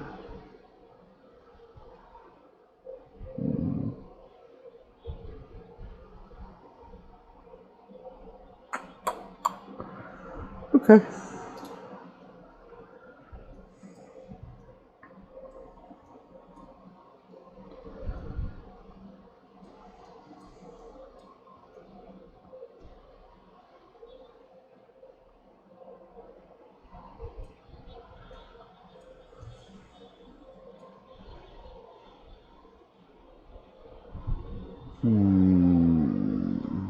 Let's see what my torpedo launcher options are.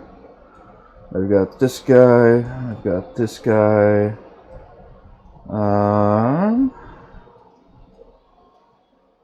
Maybe something that can go on it that looks a little bit like this on this side, maybe? No, I really wanted to use those up by the deflector. Alright.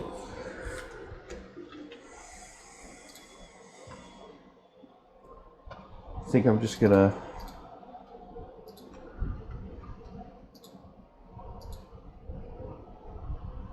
grab this guy. Apparently my shift select isn't working right now. Okay. Let's go ahead and grab these guys. One.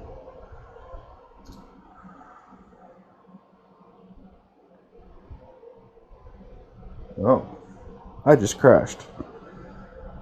Alright, well, that leads me to go ahead and restart this and hope I didn't lose too much work. Alright, back in a bit. Thanks. Alrighty, I'm back. I did in fact lose most of the progress I'd made on that file with the Max crash, unfortunately. So I just went ahead and reassembled all this based on this stuff we'd already done. Just trying to get it in there. Okay, so I kind of figured out what I wanted to do at the bottom of this thing. I think that looks pretty cool. And then, yeah, I just went in and added in, using those cuts I had made earlier, some mirrored details of just markings, basically, on the bottoms of these things. They tend to be fairly consistent amongst the Federation ships. It's pretty easy to do them, so I just sort of threw them on there real quick. So, yeah. Next step, actually, I'm going to go ahead and add the impulse engines. There you go. Now they got that nice chamfer on them. Sweet. Alright. Looking pretty good. So, yeah, next thing I think is going to be... Yeah, I think we're going to do the back part of this, which involves this, and then I'm going to grow it out until I start hitting areas that are not mirrored.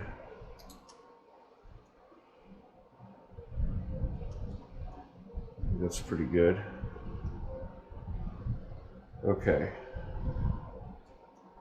Sweet. That gives me a lot to work with. Alright, I'm going to detach that as an object.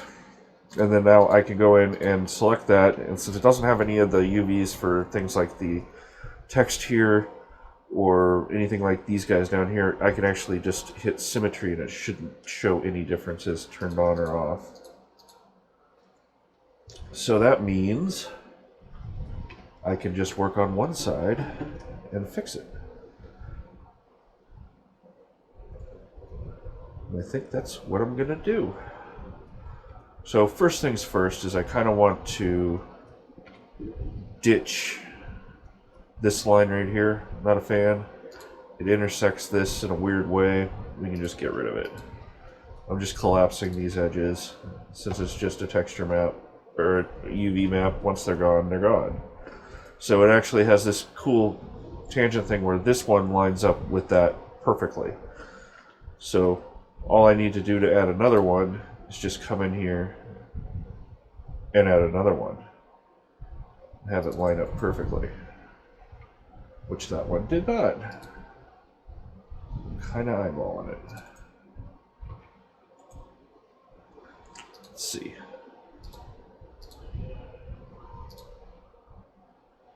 How do I want to do this?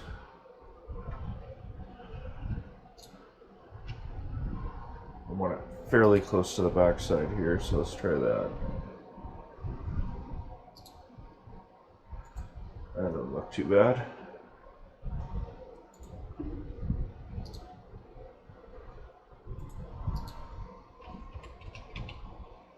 Same settings as last time. Make sure we don't mess up the smoothing. Cool. Alright, that looks pretty cool. And then on the bottom, we actually don't have to worry about that because this one's far enough out that it didn't intersect it, and it actually still looks pretty nice. Cool. So, go ahead and add these guys in there, since they're going to work just fine. And then,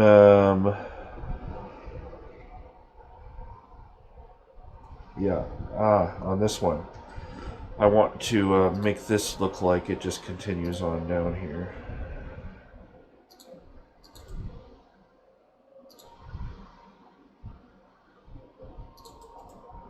Like so. So I don't need to worry about terminating it up in there. And then this one can actually go straight on over, and I'll draw a line on the side of the thing over there too.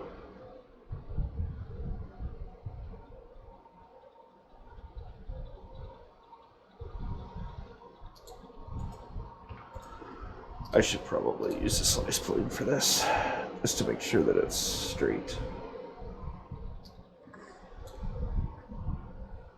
Just line her on up.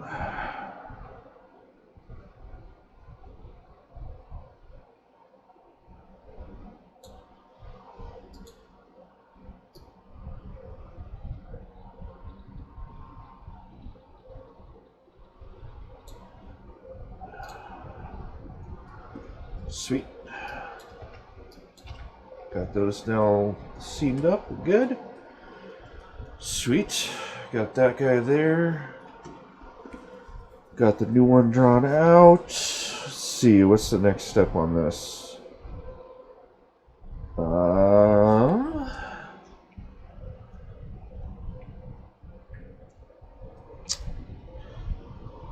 Let's look at adding in that blocks on the bottom that we talked about last time. Let's say it comes from this side over to here-ish.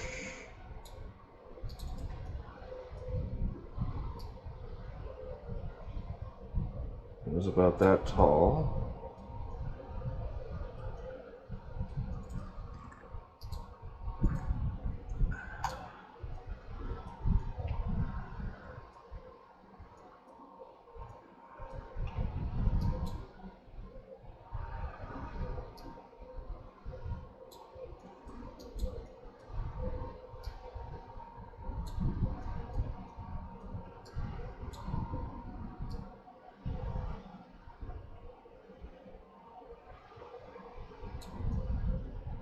The question is, do we do straight over? I kind of dig that. And then just have this slid back along that angle. Like that. I mean, that ain't half bad.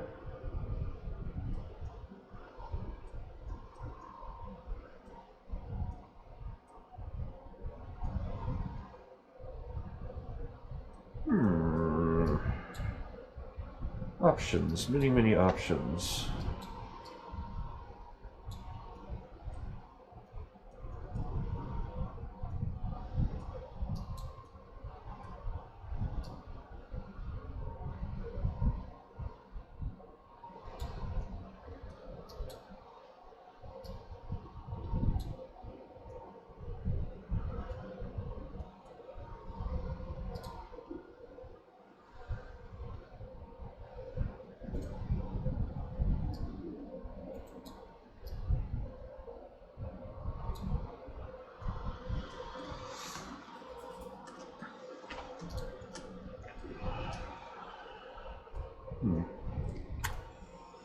I actually kind of dig that.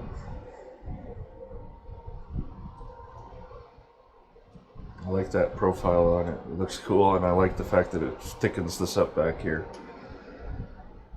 Huh. Alright, well, let's go ahead and do a Boolean of that. I am going to have to grab more of this to actually do that Boolean.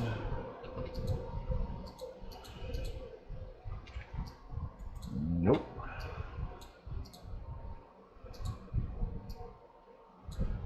That guy, that stuff, and that stuff. Don't need the top parts, that's all good. Oh, I should probably grab the same on the other side. Let's be safe with it. There we go. That.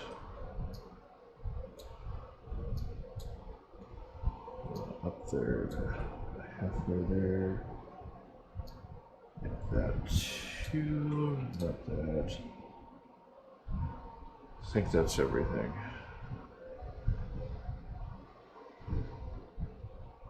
Since I gotta mirror the basic part that I'm gonna be Booleaning here, I gotta make sure I got the same exact stuff added on both sides. Yeah, looks like I succeeded in that. Alright. Let's go ahead. Okay, so that's a flat deck. What happens if I... What happens if I line this up with here? Instead of terminating it there. That's an interesting exercise. Move it inwards, same angle, but have it come out and attach to that.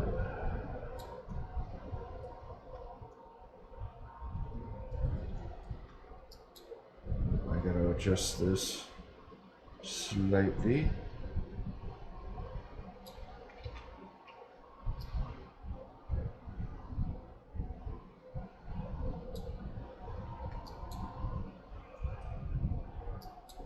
Move it down just a little. There we go. That's something I can definitely clean up once it's spooled. What does that look like? I don't hate it. And it gives a nice in terminator there. Yeah. Then I'm just going to probably end up removing this guy too. That's easy enough. And that.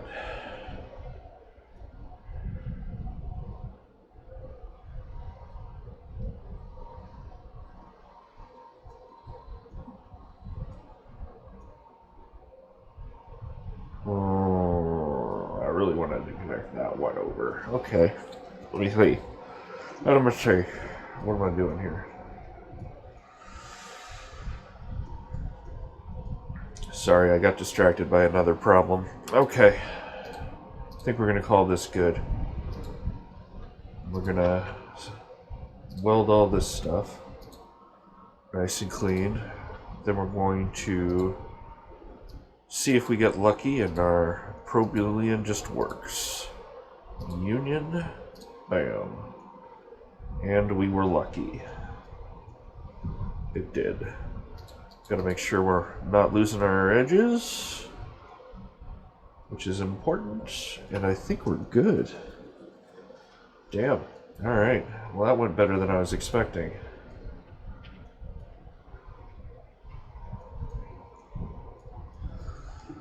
Okay.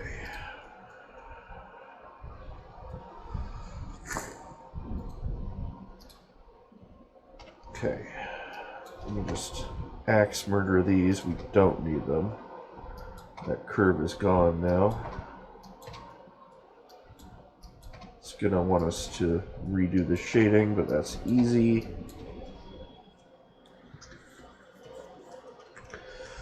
Excuse me, I had to sneeze.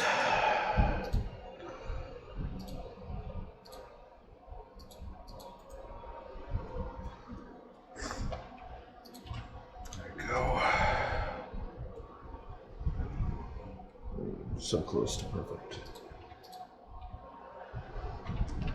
Probably should do my cleanup pass.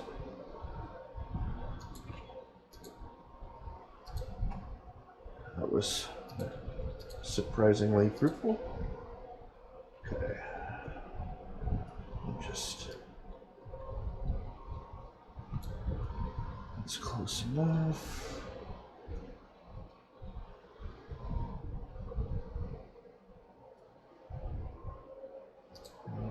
Just do it.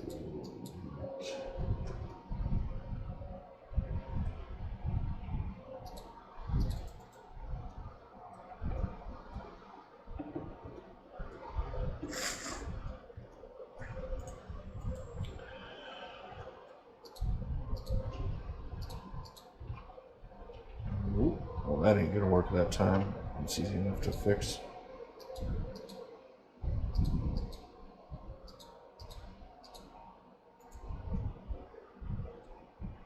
Okay.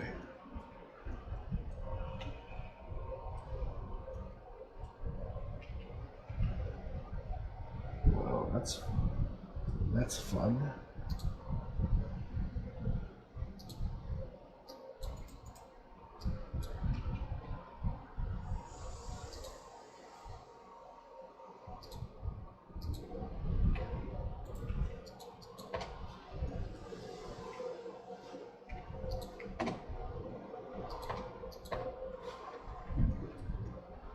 Just cleaning up some degenerate triangles.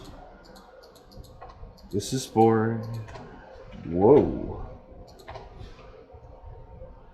Ooh, okay, so we need a new line over here. There we go. What do we see in there?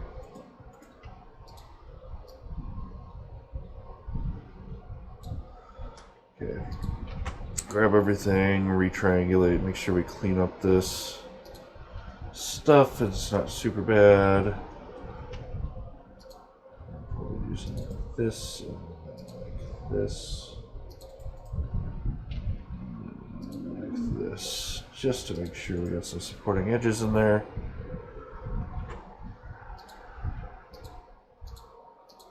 Grab this guy, this guy, that guy, that guy, that little guy. Auto smooth them. Alright, we're getting there. I like that little cutout. I think it's nice. Alright. Got that, got that. Cool. I think those are the areas that need to be remapped.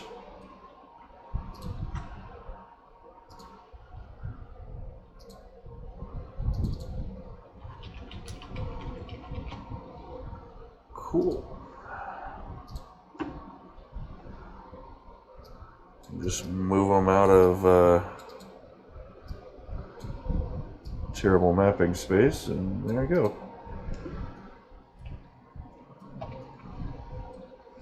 So this guy, we likely want to rotate to at least line up on one of these. Move him over here.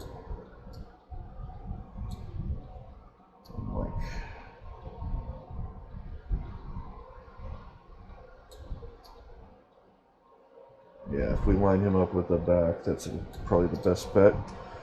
And then this guy, make sure he's lined up on the flat.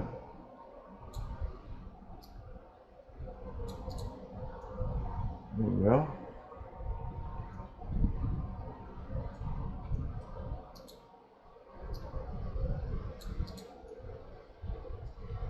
Nifty. All right. Seeing some progress here.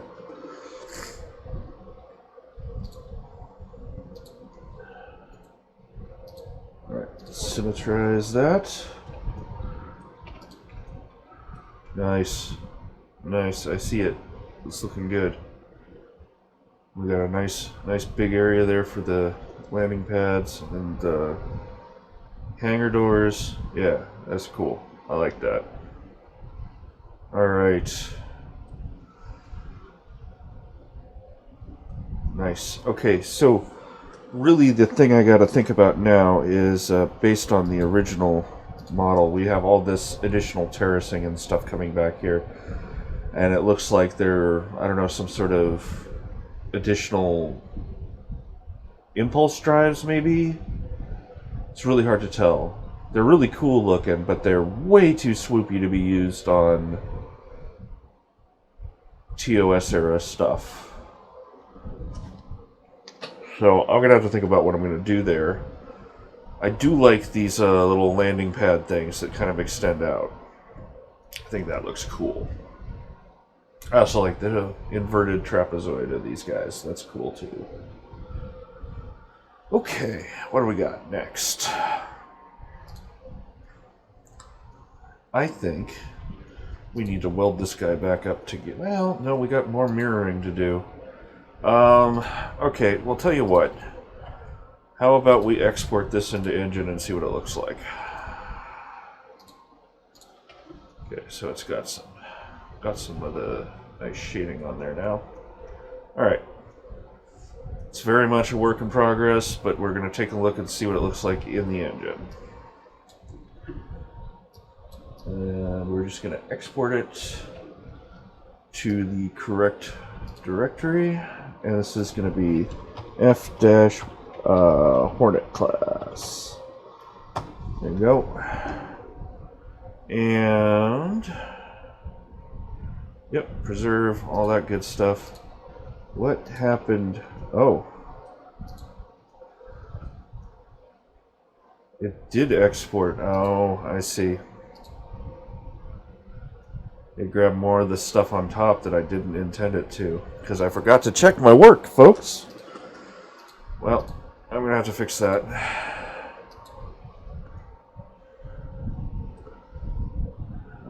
Let's definitely turn on ignore back facing. So it was this stuff all the way out to there.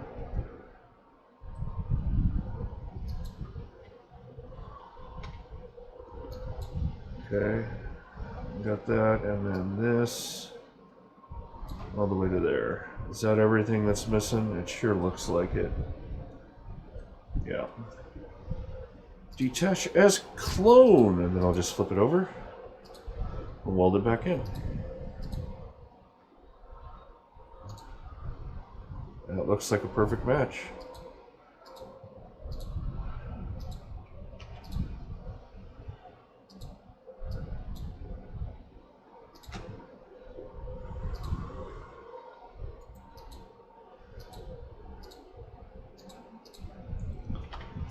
Okay, hold fixed. We're better.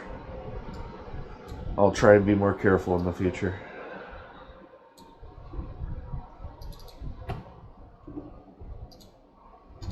Okay, save our work. Let's pop into Unity.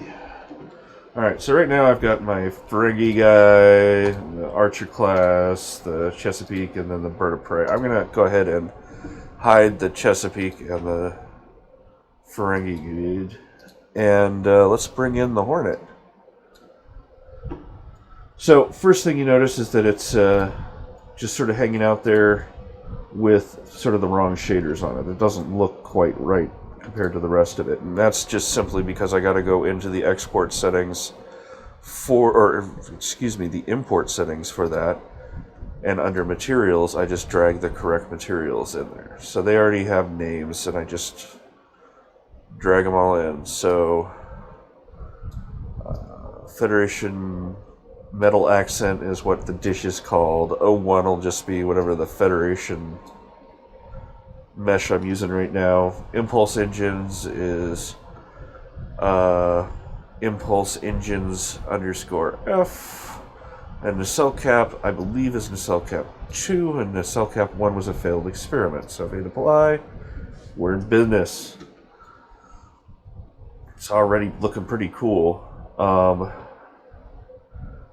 Yeah. Got flickering impulse engines. It's looking pretty awesome. I like the forward arrangement on the engines. It actually kind of tilts the weight more towards the front. I like that. Sweet. Well, that's looking pretty good, guys. Yeah.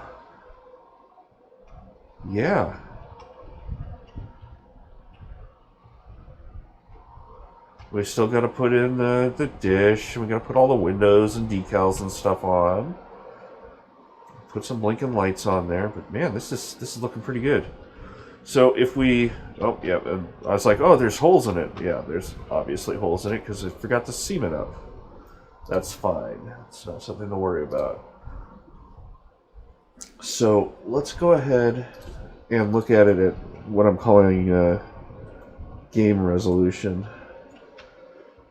Right now it's all kind of offset in world space. So I'm going to sort of line it up with the world, or with the origin, excuse me.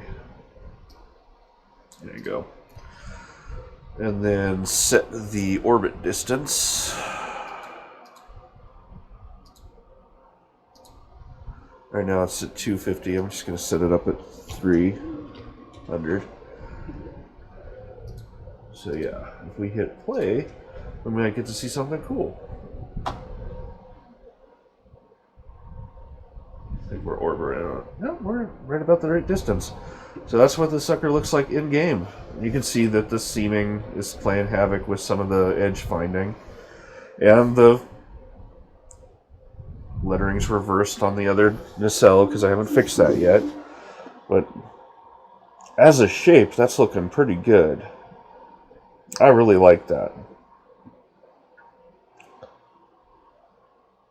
That is super cool. Alrighty.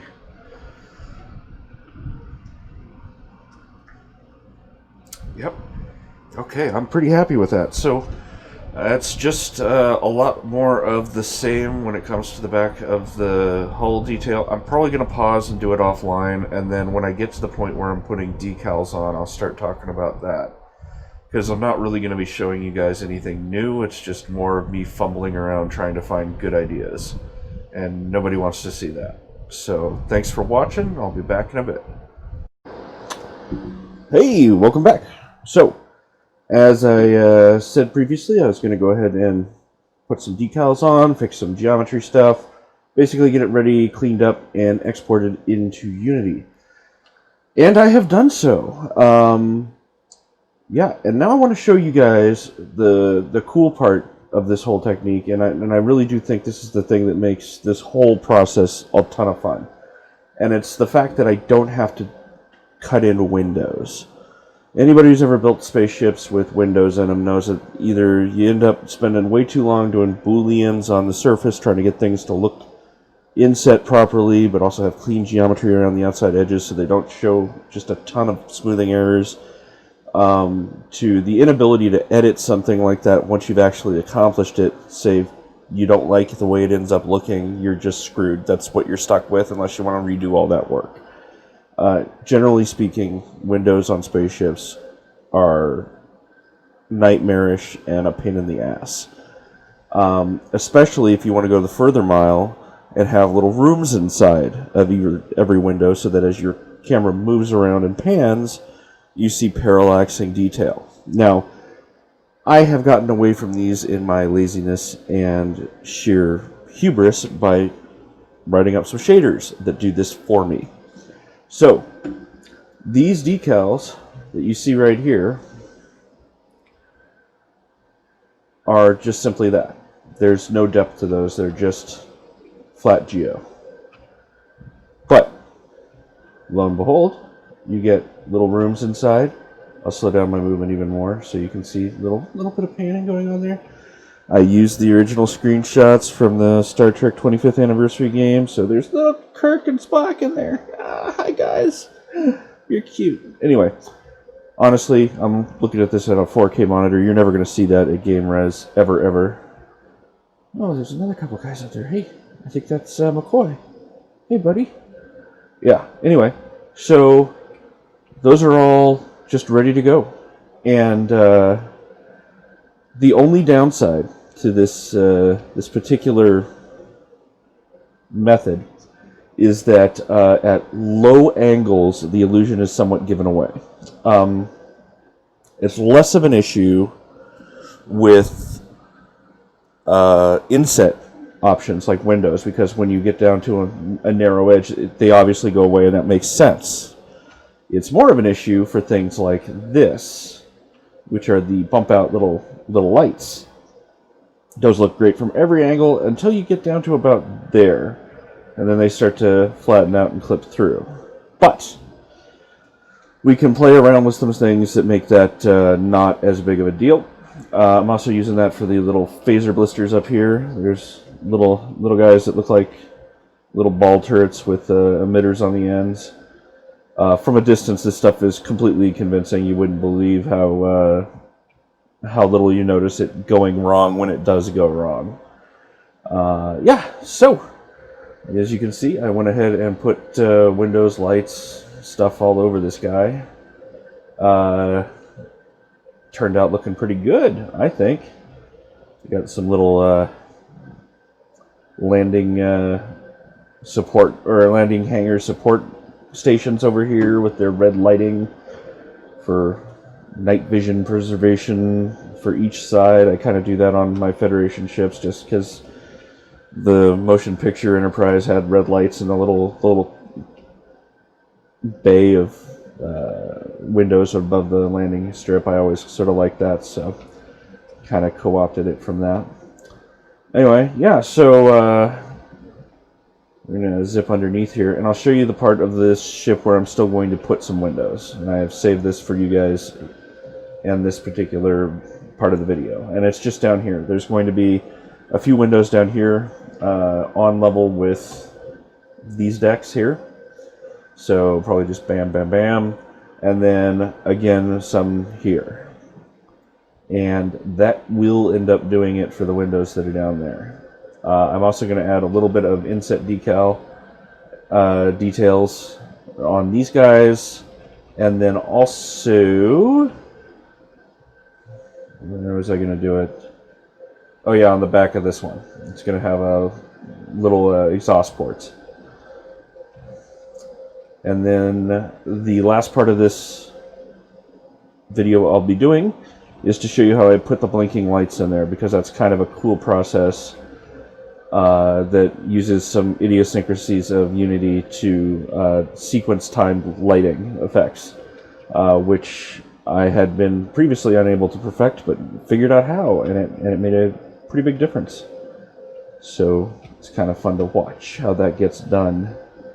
Anyway, so I'm going to go ahead and get back into 3dsMax and start putting some windows around. Yeah, this is windows from another one of the ships, the Chesapeake class. I just brought it in as reference for the vertex colors that I'm using on these decals, which you can now go in and see are just indeed just flat nonsense. There's nothing to them.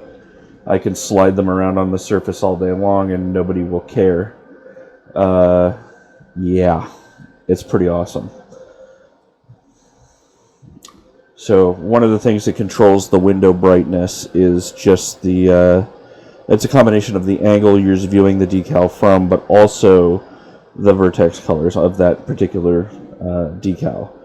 To give you an example, anything in here that has a vertex color alpha of 100 is going to show the window interior, the parallaxing interior. Anything that has 0 or anything less than 100 is going to just be a lit surface.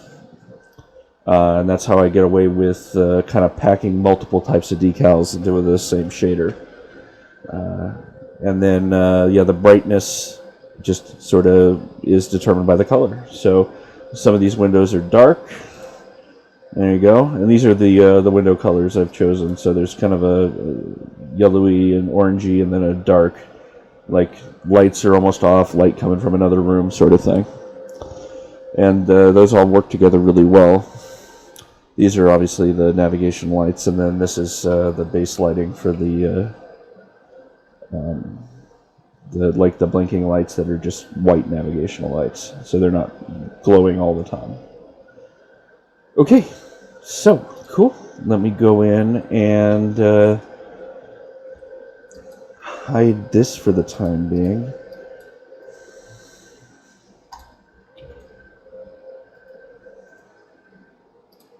All right. I'm just going to need to put some of these decals in at the right heights. So it looks like right between these two subdivisions, it's a good spot for them on that deck. And that's easy enough to remember. And then on these guys, it looks like right... That's a little ugly. I'm going to want to fix that.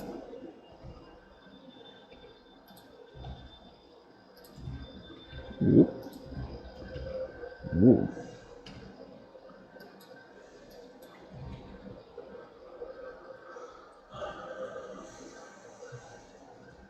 Apparently I forgot to clean up after myself.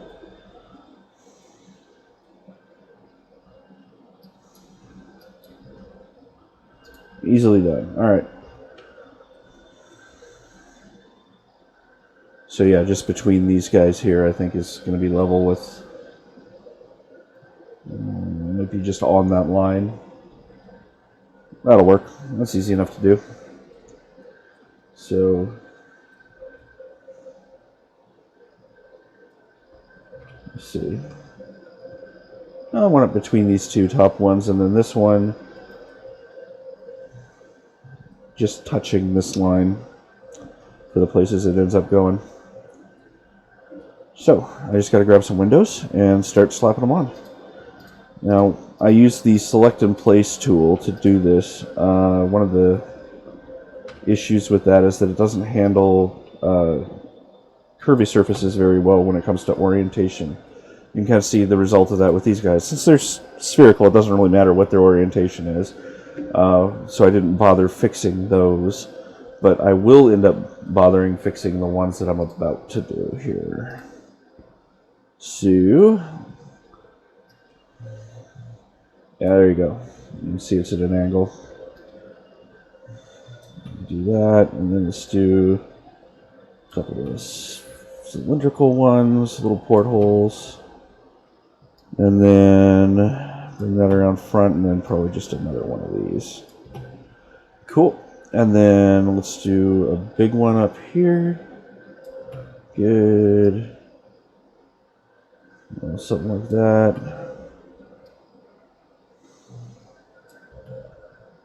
Let's do this. There we go. And then a little one up here. And then do a porthole over here. Yeah, right out there. That's good. Alright, now you just got to go in and rotate these guys until they line up with the lines around them. It's pretty easy. It's just sort of a pain in the butt.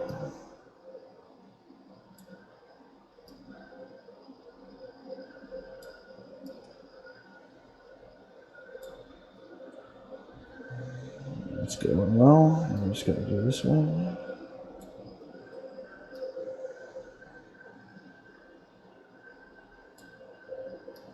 And these are all going to get moved down a little bit. They're too far away from that line.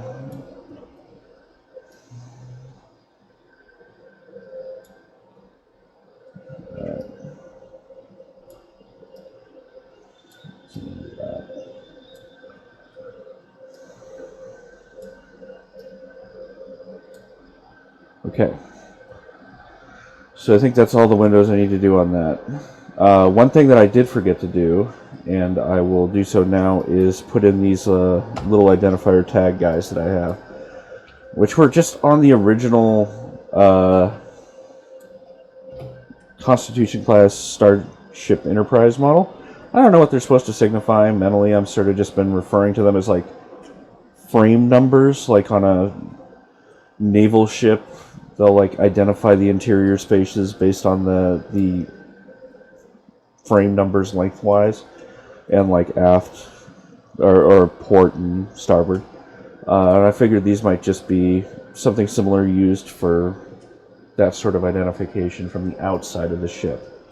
So I tend to increase the number as I go to the back, usually. So just sort of grab them and place them.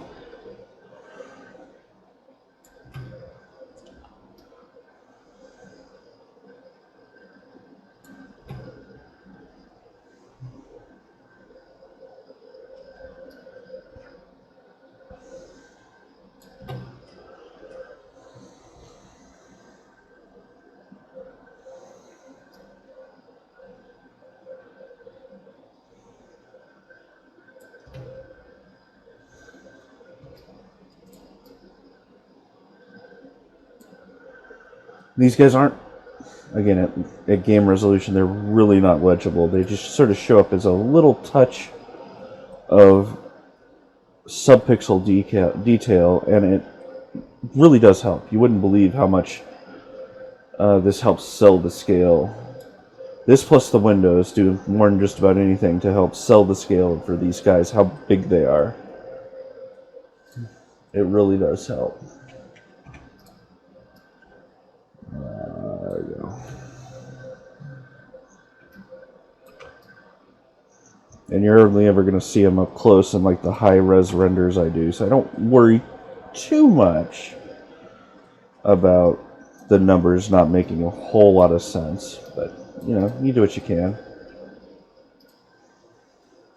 So we did there and there. Let's do let's do this one here. Like that. Actually, put him over here.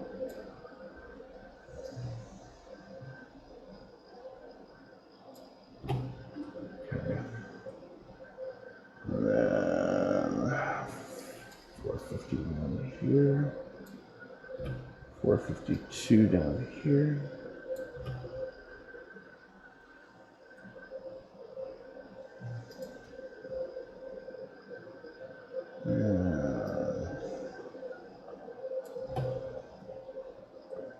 Just throwing a little bit of spice in there. Again, it's not going to make a whole lot of sense if you get too close to it, so I don't care.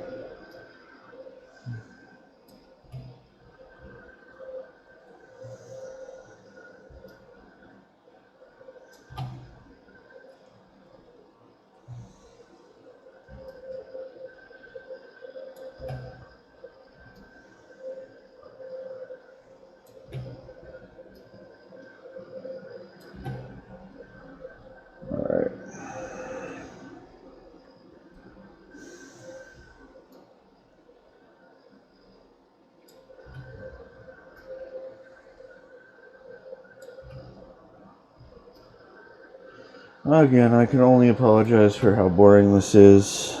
I think it's fun, but others probably don't.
So basically the end goal of this is to get these guys placed on here, bring them all together, collapse them into a single mesh, mirror it over to the other side, and then just select the decals on the new mirrored side and flip their UVs left to right, and then all the numbers will read the right way on both sides without too much effort.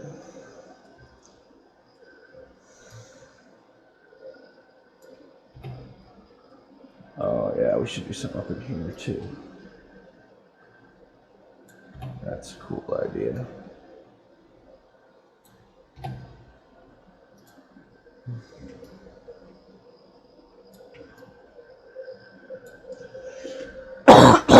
Excuse me.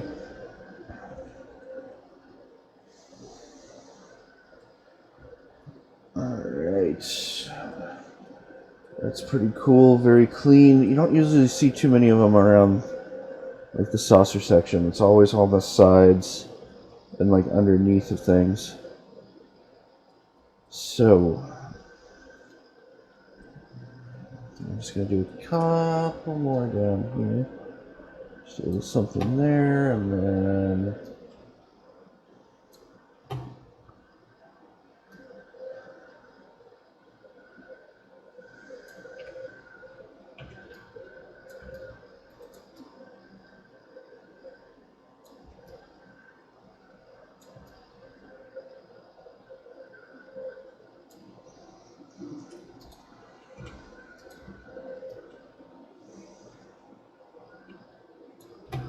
something there, and then something here. Offset that detail. There we go. Alright, yeah, and then I just had that detail I wanted to put on these guys and on the back. It's easy enough. Basically, excuse me, I have these little bits and bobs that are just like little tracks that I can put in that have just, they're an inset with like little details inside.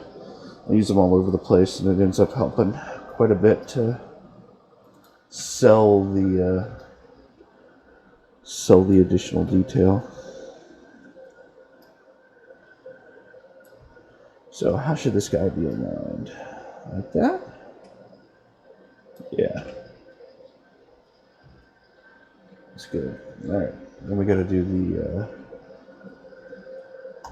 hole. Just gonna do this guy. That's set to rotate, that's set to drag. There we go. Hole punch decal there. Sweet. Alright. Anything else I feel? Yeah, I should probably throw one in back here. Like that.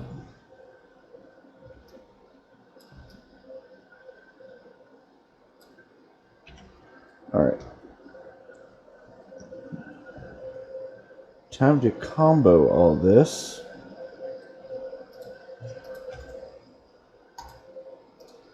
I'm going to hide everything that's not what I was doing. Just, oh, this. Just grab one of these, which is backwards, so whatever. And just attach everything that's still visible, that is. Then I just got to reset the transforms and center the pivot.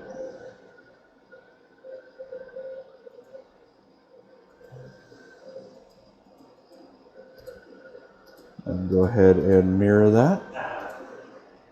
Okay, cool. Now if I look from the front, there's the original stuff, there's everything on the side.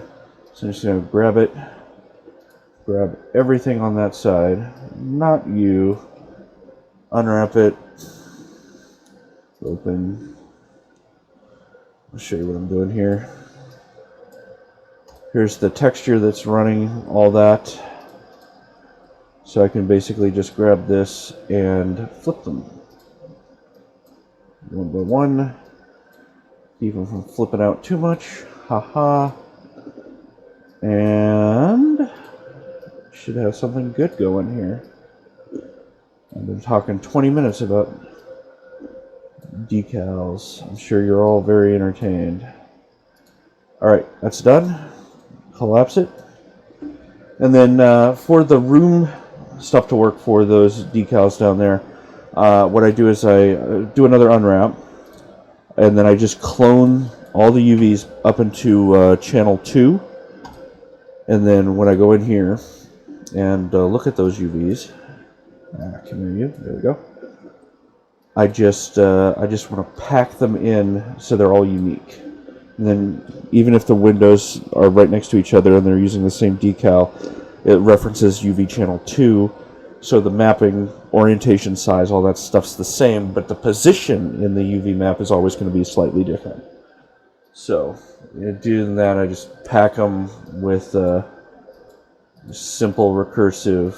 I don't change them at all, I just pack them, and then it keeps them all there and just puts them into a grid, or nearest makes no difference. So there you go, that's all I got to do those guys. And now, the last thing I gotta do is change up some of the colors. So only the windows are affected by this, so I'm just going to grab all of them, and just assign them the lit color. And then I have this cool random element selector here. Let me bring him in. Come here, you. There you are. So just select by element, and I do it like 25%, whatever. So there's 25% of everything, so I just give it the darker color. And then I select it again. And select it again. There you go, there's a different set. Give it the darkest color. There you go. Easy peasy. And then I just got to make sure the ones that I have here that are holes are set to nothing. They're black, and that's all I need to do there. Sweet. Unhide all. So there we go. There's this guy ready to go. Before I export this, I'm going to make sure I've maneuvered, this down underneath here, so you can see when I pop in, the changes pop in as well. Should help visualize what's going on. So first things first, add these guys in. Sweet. We're all one happy family now. There we go. Grab everybody. Export selected.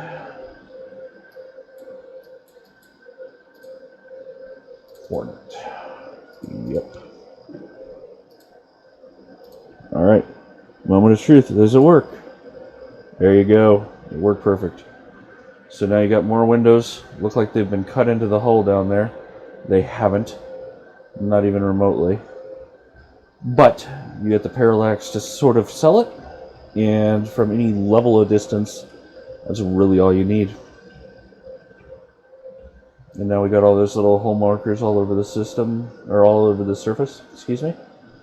And those look pretty good. We make sure that they're unmirrored on the other side. Yep. Yep, everybody's looking good. Even though you'll never read them, even if you do end up reading them, nothing will look wrong. Cool. Yeah, I'm happy with that. Quite happy with that. So if I pop into the game view, which got broken,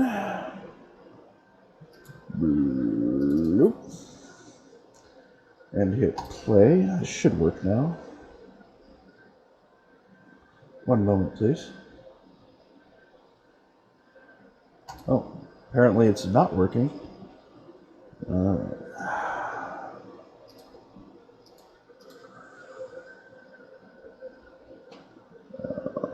We do need that, we don't need that.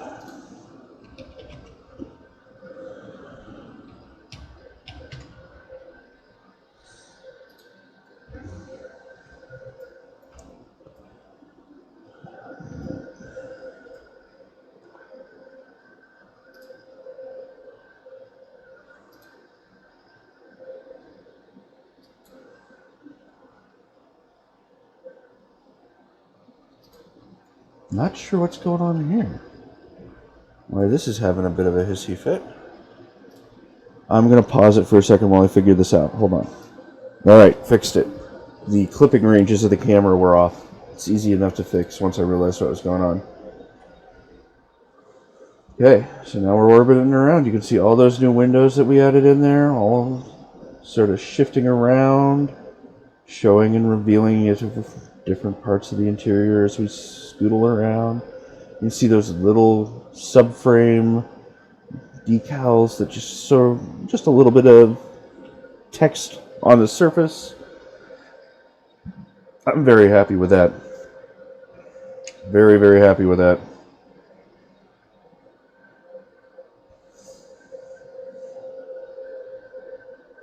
Okay.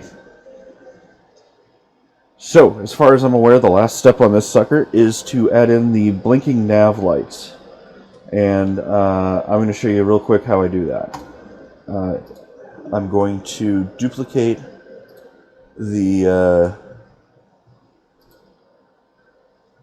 I'm going to duplicate the particle, and it is a particle effect that I'm using to accomplish this from another ship that already has it all set up perfectly. So you can see them going off.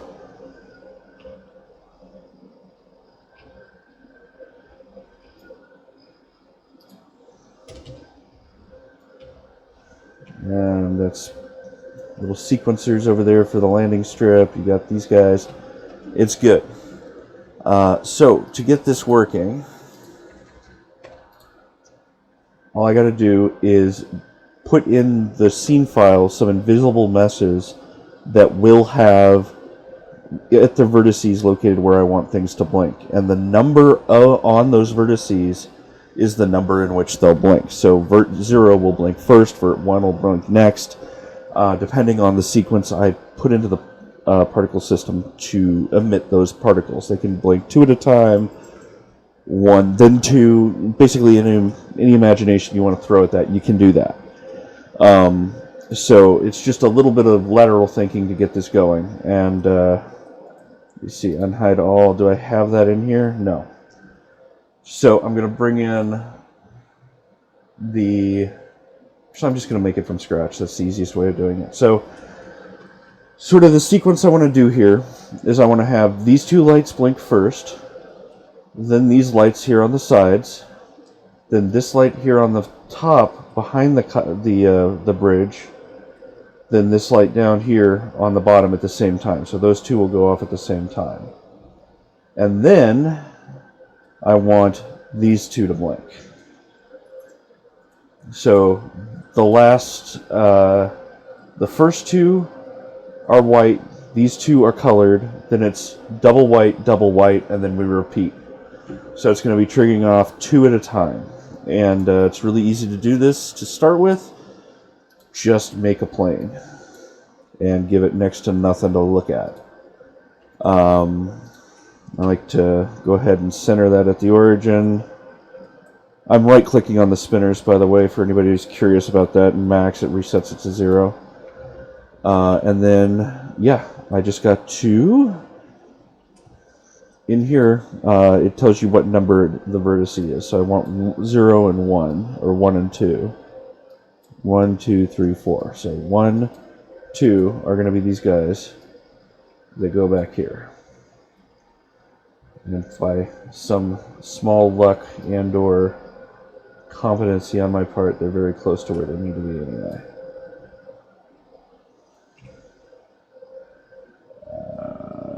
Scaling a little bit so they're just right above the thing. Sometimes the scale on that is a little bit too touchy. I like to go in here and manipulate the spinner for finer control. Just move it up a little bit. Shift into perspective for this so I not keep getting interrupted by other stuff. Alright. So the next 2 to blink will be the colored ones out on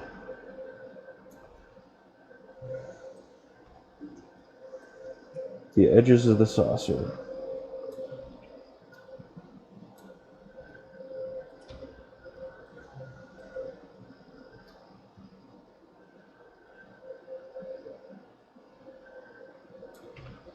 All right. All right.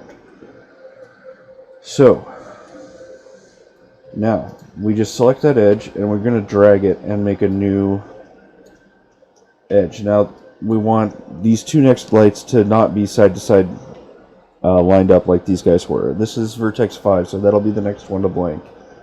We want to go ahead and set that to be just flat with everything and move it up there. And this one we want to do the same thing but move it down. And I'm going to change it from local normal to just view. It seems like it's less risky. And then that guy's going to blink there.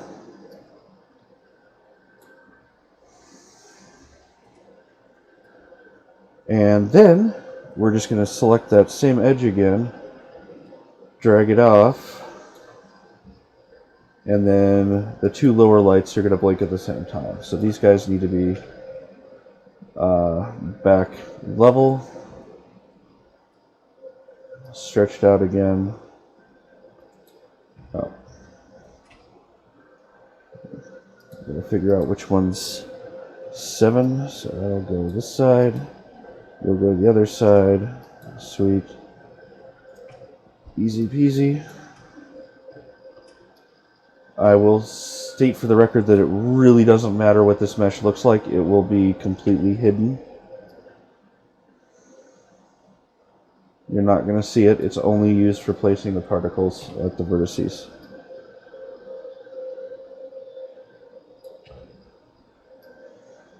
Alright, we're good. So now I'm going to quickly turn on vertex color display on this. We want these guys to be bright white. We want this one to be bright white. And we want this one to be bright white. But we want this one to be red. We want this one to be green. And then we want these guys to be not bright white. We want them just to be gray. We want them to be sort of a lesser blink than everybody else. So there you go. That's what the mesh looks like. It's set to 0. I can go ahead and export that with everybody else. I'm going to name these real quick. Name. Then you are Hornet decals.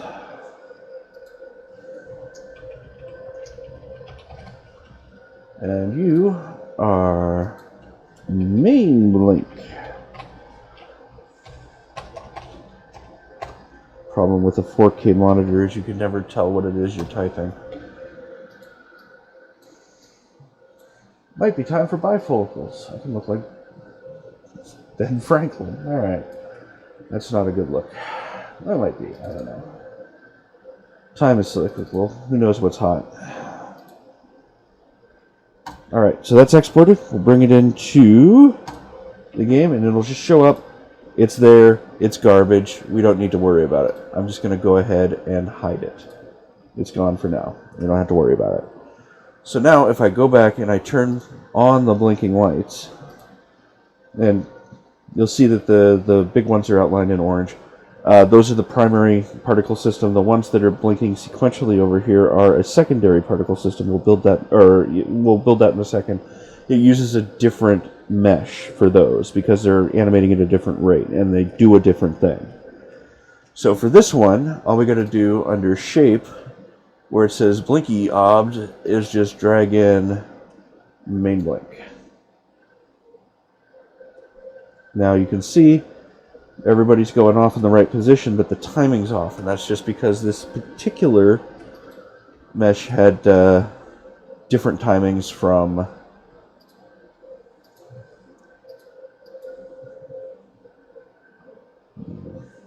how do I remove? Oh, there we go. Yeah, we want to remove these guys. We're going to do 2 at a time, infinite, and just to see what's going on. Oh, well, things aren't behaving as we'd expect. Why is that? Well, I'll tell you why. One of the things that Unity does when it brings in a mesh is it tries to make your life easier. And in some cases that's good, in others it's not. In this case, because we're trying to spawn at very specific vertices, we can't optimize everything on the mesh. So we got to go ahead and just do nothing. We don't want to do... Vertex order can be just left alone. We don't need to play with any of that. So if we hit apply, it should work now. If I hit play.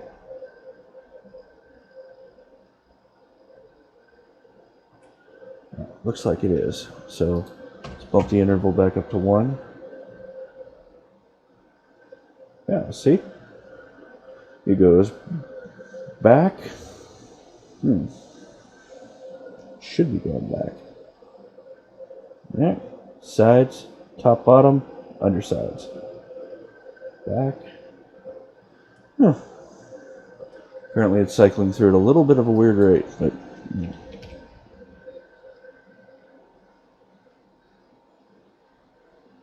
I can live with it.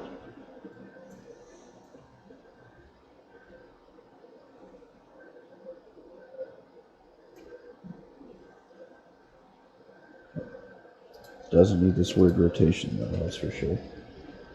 Okay.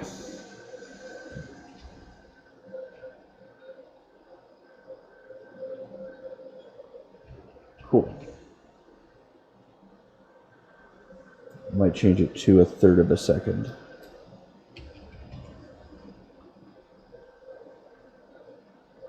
That feels like a good rate. Okay, now we got to do the same thing for the lights back here. And this is just a sequence of decals. These guys are all red on each side, and then these guys are white. So we're going to have them blink inwards in sequence, and then flash the white, and then repeat. So in order to do this, though, it's a little bit trickier, unfortunately, in that you still got to draw your box or whatever. But, oh, that is not what I wanted to do. We'll just go ahead and move him back to nothing. And then,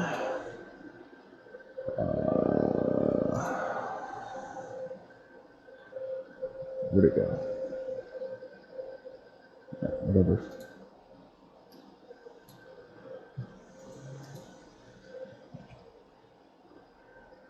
Split it. So this guy's going to move over.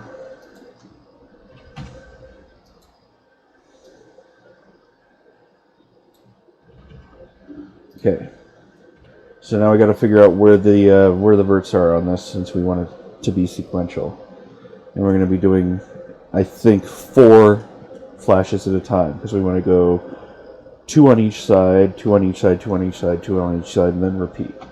So this one is 6, 2, interesting, 8, 1. All right.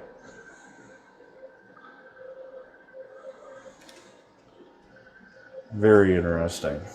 All right, so these guys are going to end up being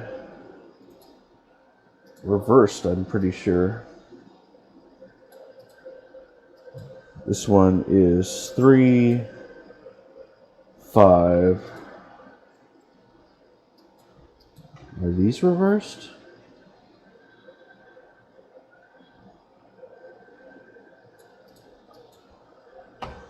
Five, 8, 1, and 3.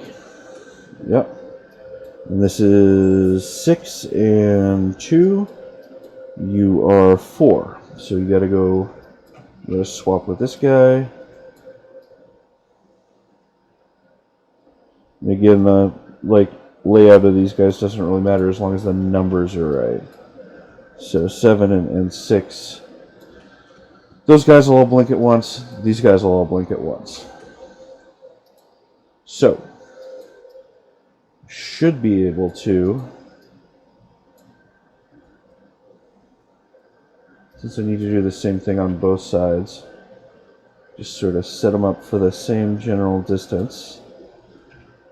And then this guy, and I can just shift drag, and it should keep respecting the lighting, or the order.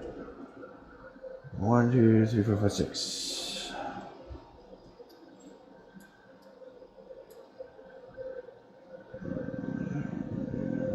Six, 7. Perfect. This one's going to be wider, but we don't really need to play with that too much right this second. Alright, so these guys are all red. And those are white.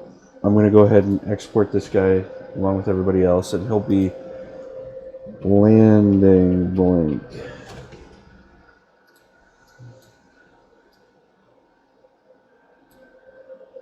Just to make sure the thing works right. And then we'll just move it into place.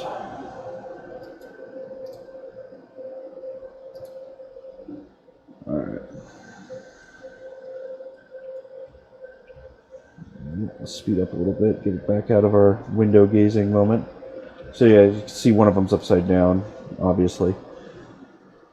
All I gotta do is set this secondary one that's going off over here and have it use the landing light blinkers. If I hit play, we'll see. That's not bad. It seems like it's going just fine.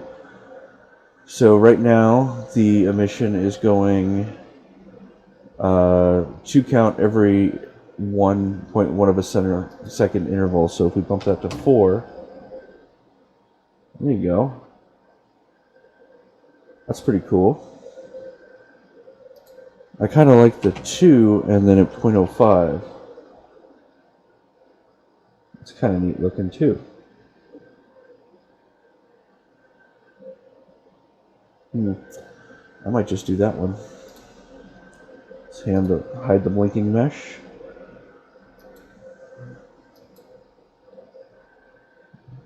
Alright, that's good.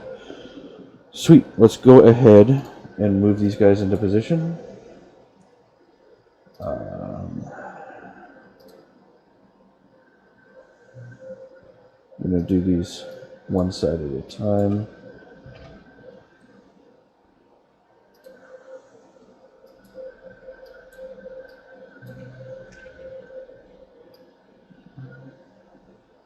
These guys are going to be pretty wide. We want them to go right there. Middle of that one, sweet. You guys are going to go right there.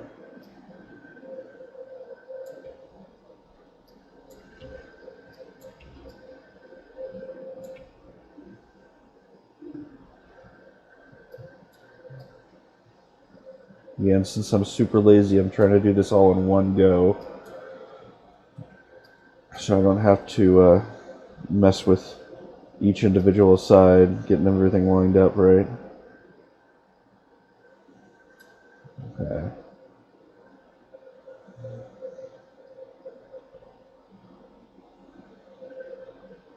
Oh, and I miscalculated one small bit. It shouldn't end up there. It should end up like that, because that last one's the white one. Sweet. Alright, collapse that. Grab these guys. Same deal.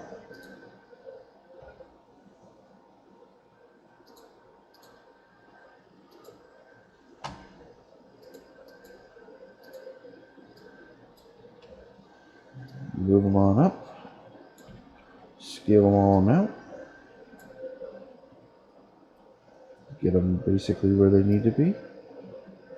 Right there. Move them all back down. That's good. Hide that. Hide that. Move them on back down to line up with that second to last one with the center.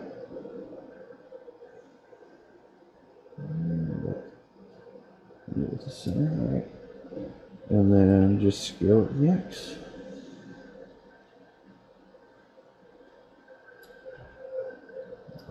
There we go. That's looking pretty good.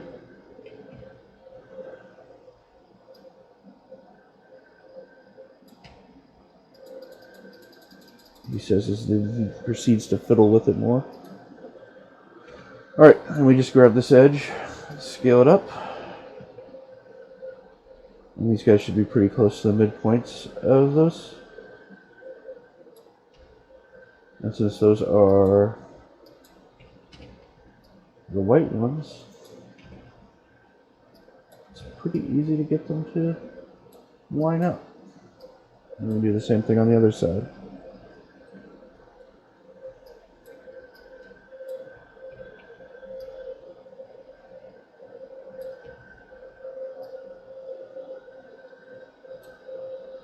Cool. Alright, now they're obviously way too high.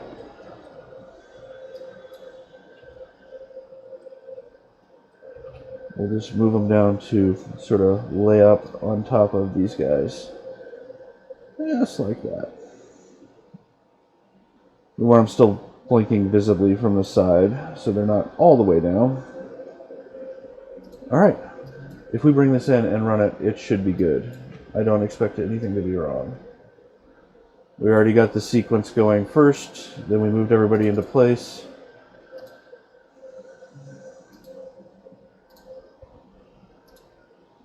Alright. Play, sucker. Look at that! There they go. Happily little buzzing away.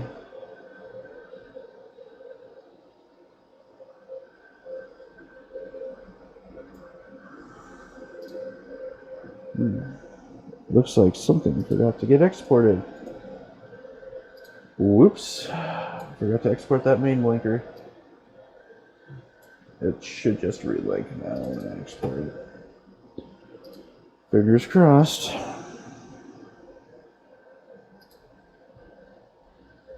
Alright.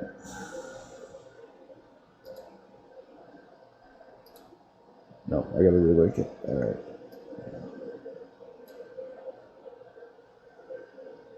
Alright, we're good to go. So now we can watch this and play it in real time. I'm going to save my work, make sure nothing's lost, and then if I hop back into scene view and I hit play, what do we got?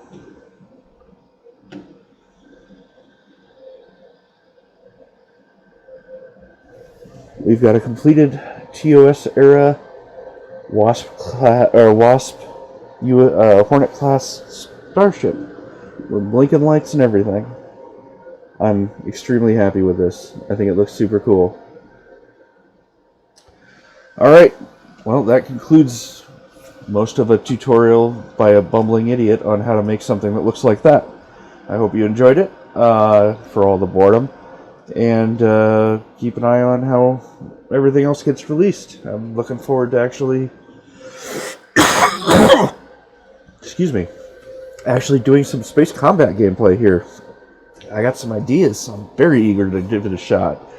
Let's see if I can come up with something that sort of combines the feel of Starfleet Command and the original 25th anniversary games. I'm really a fan of that bridge view. Anyway, alright, well, thanks for taking a look, and good luck. I think I'm going to throw this model up on a website so you guys can download it. I think I'll put it in the description. It'll have all the decals ready to go. It'll have the shader for them. It is an Amplify Shader Editor shader, so you don't need that to run it, but it would help to be able to look and see what's going on. And yeah, and the basic texture map for this particular ship. And you can take a look-see and work from there, and hopefully get some joy out of it. Yeah, cool. All right. Again, thanks for watching. Have a good night. All right, bye.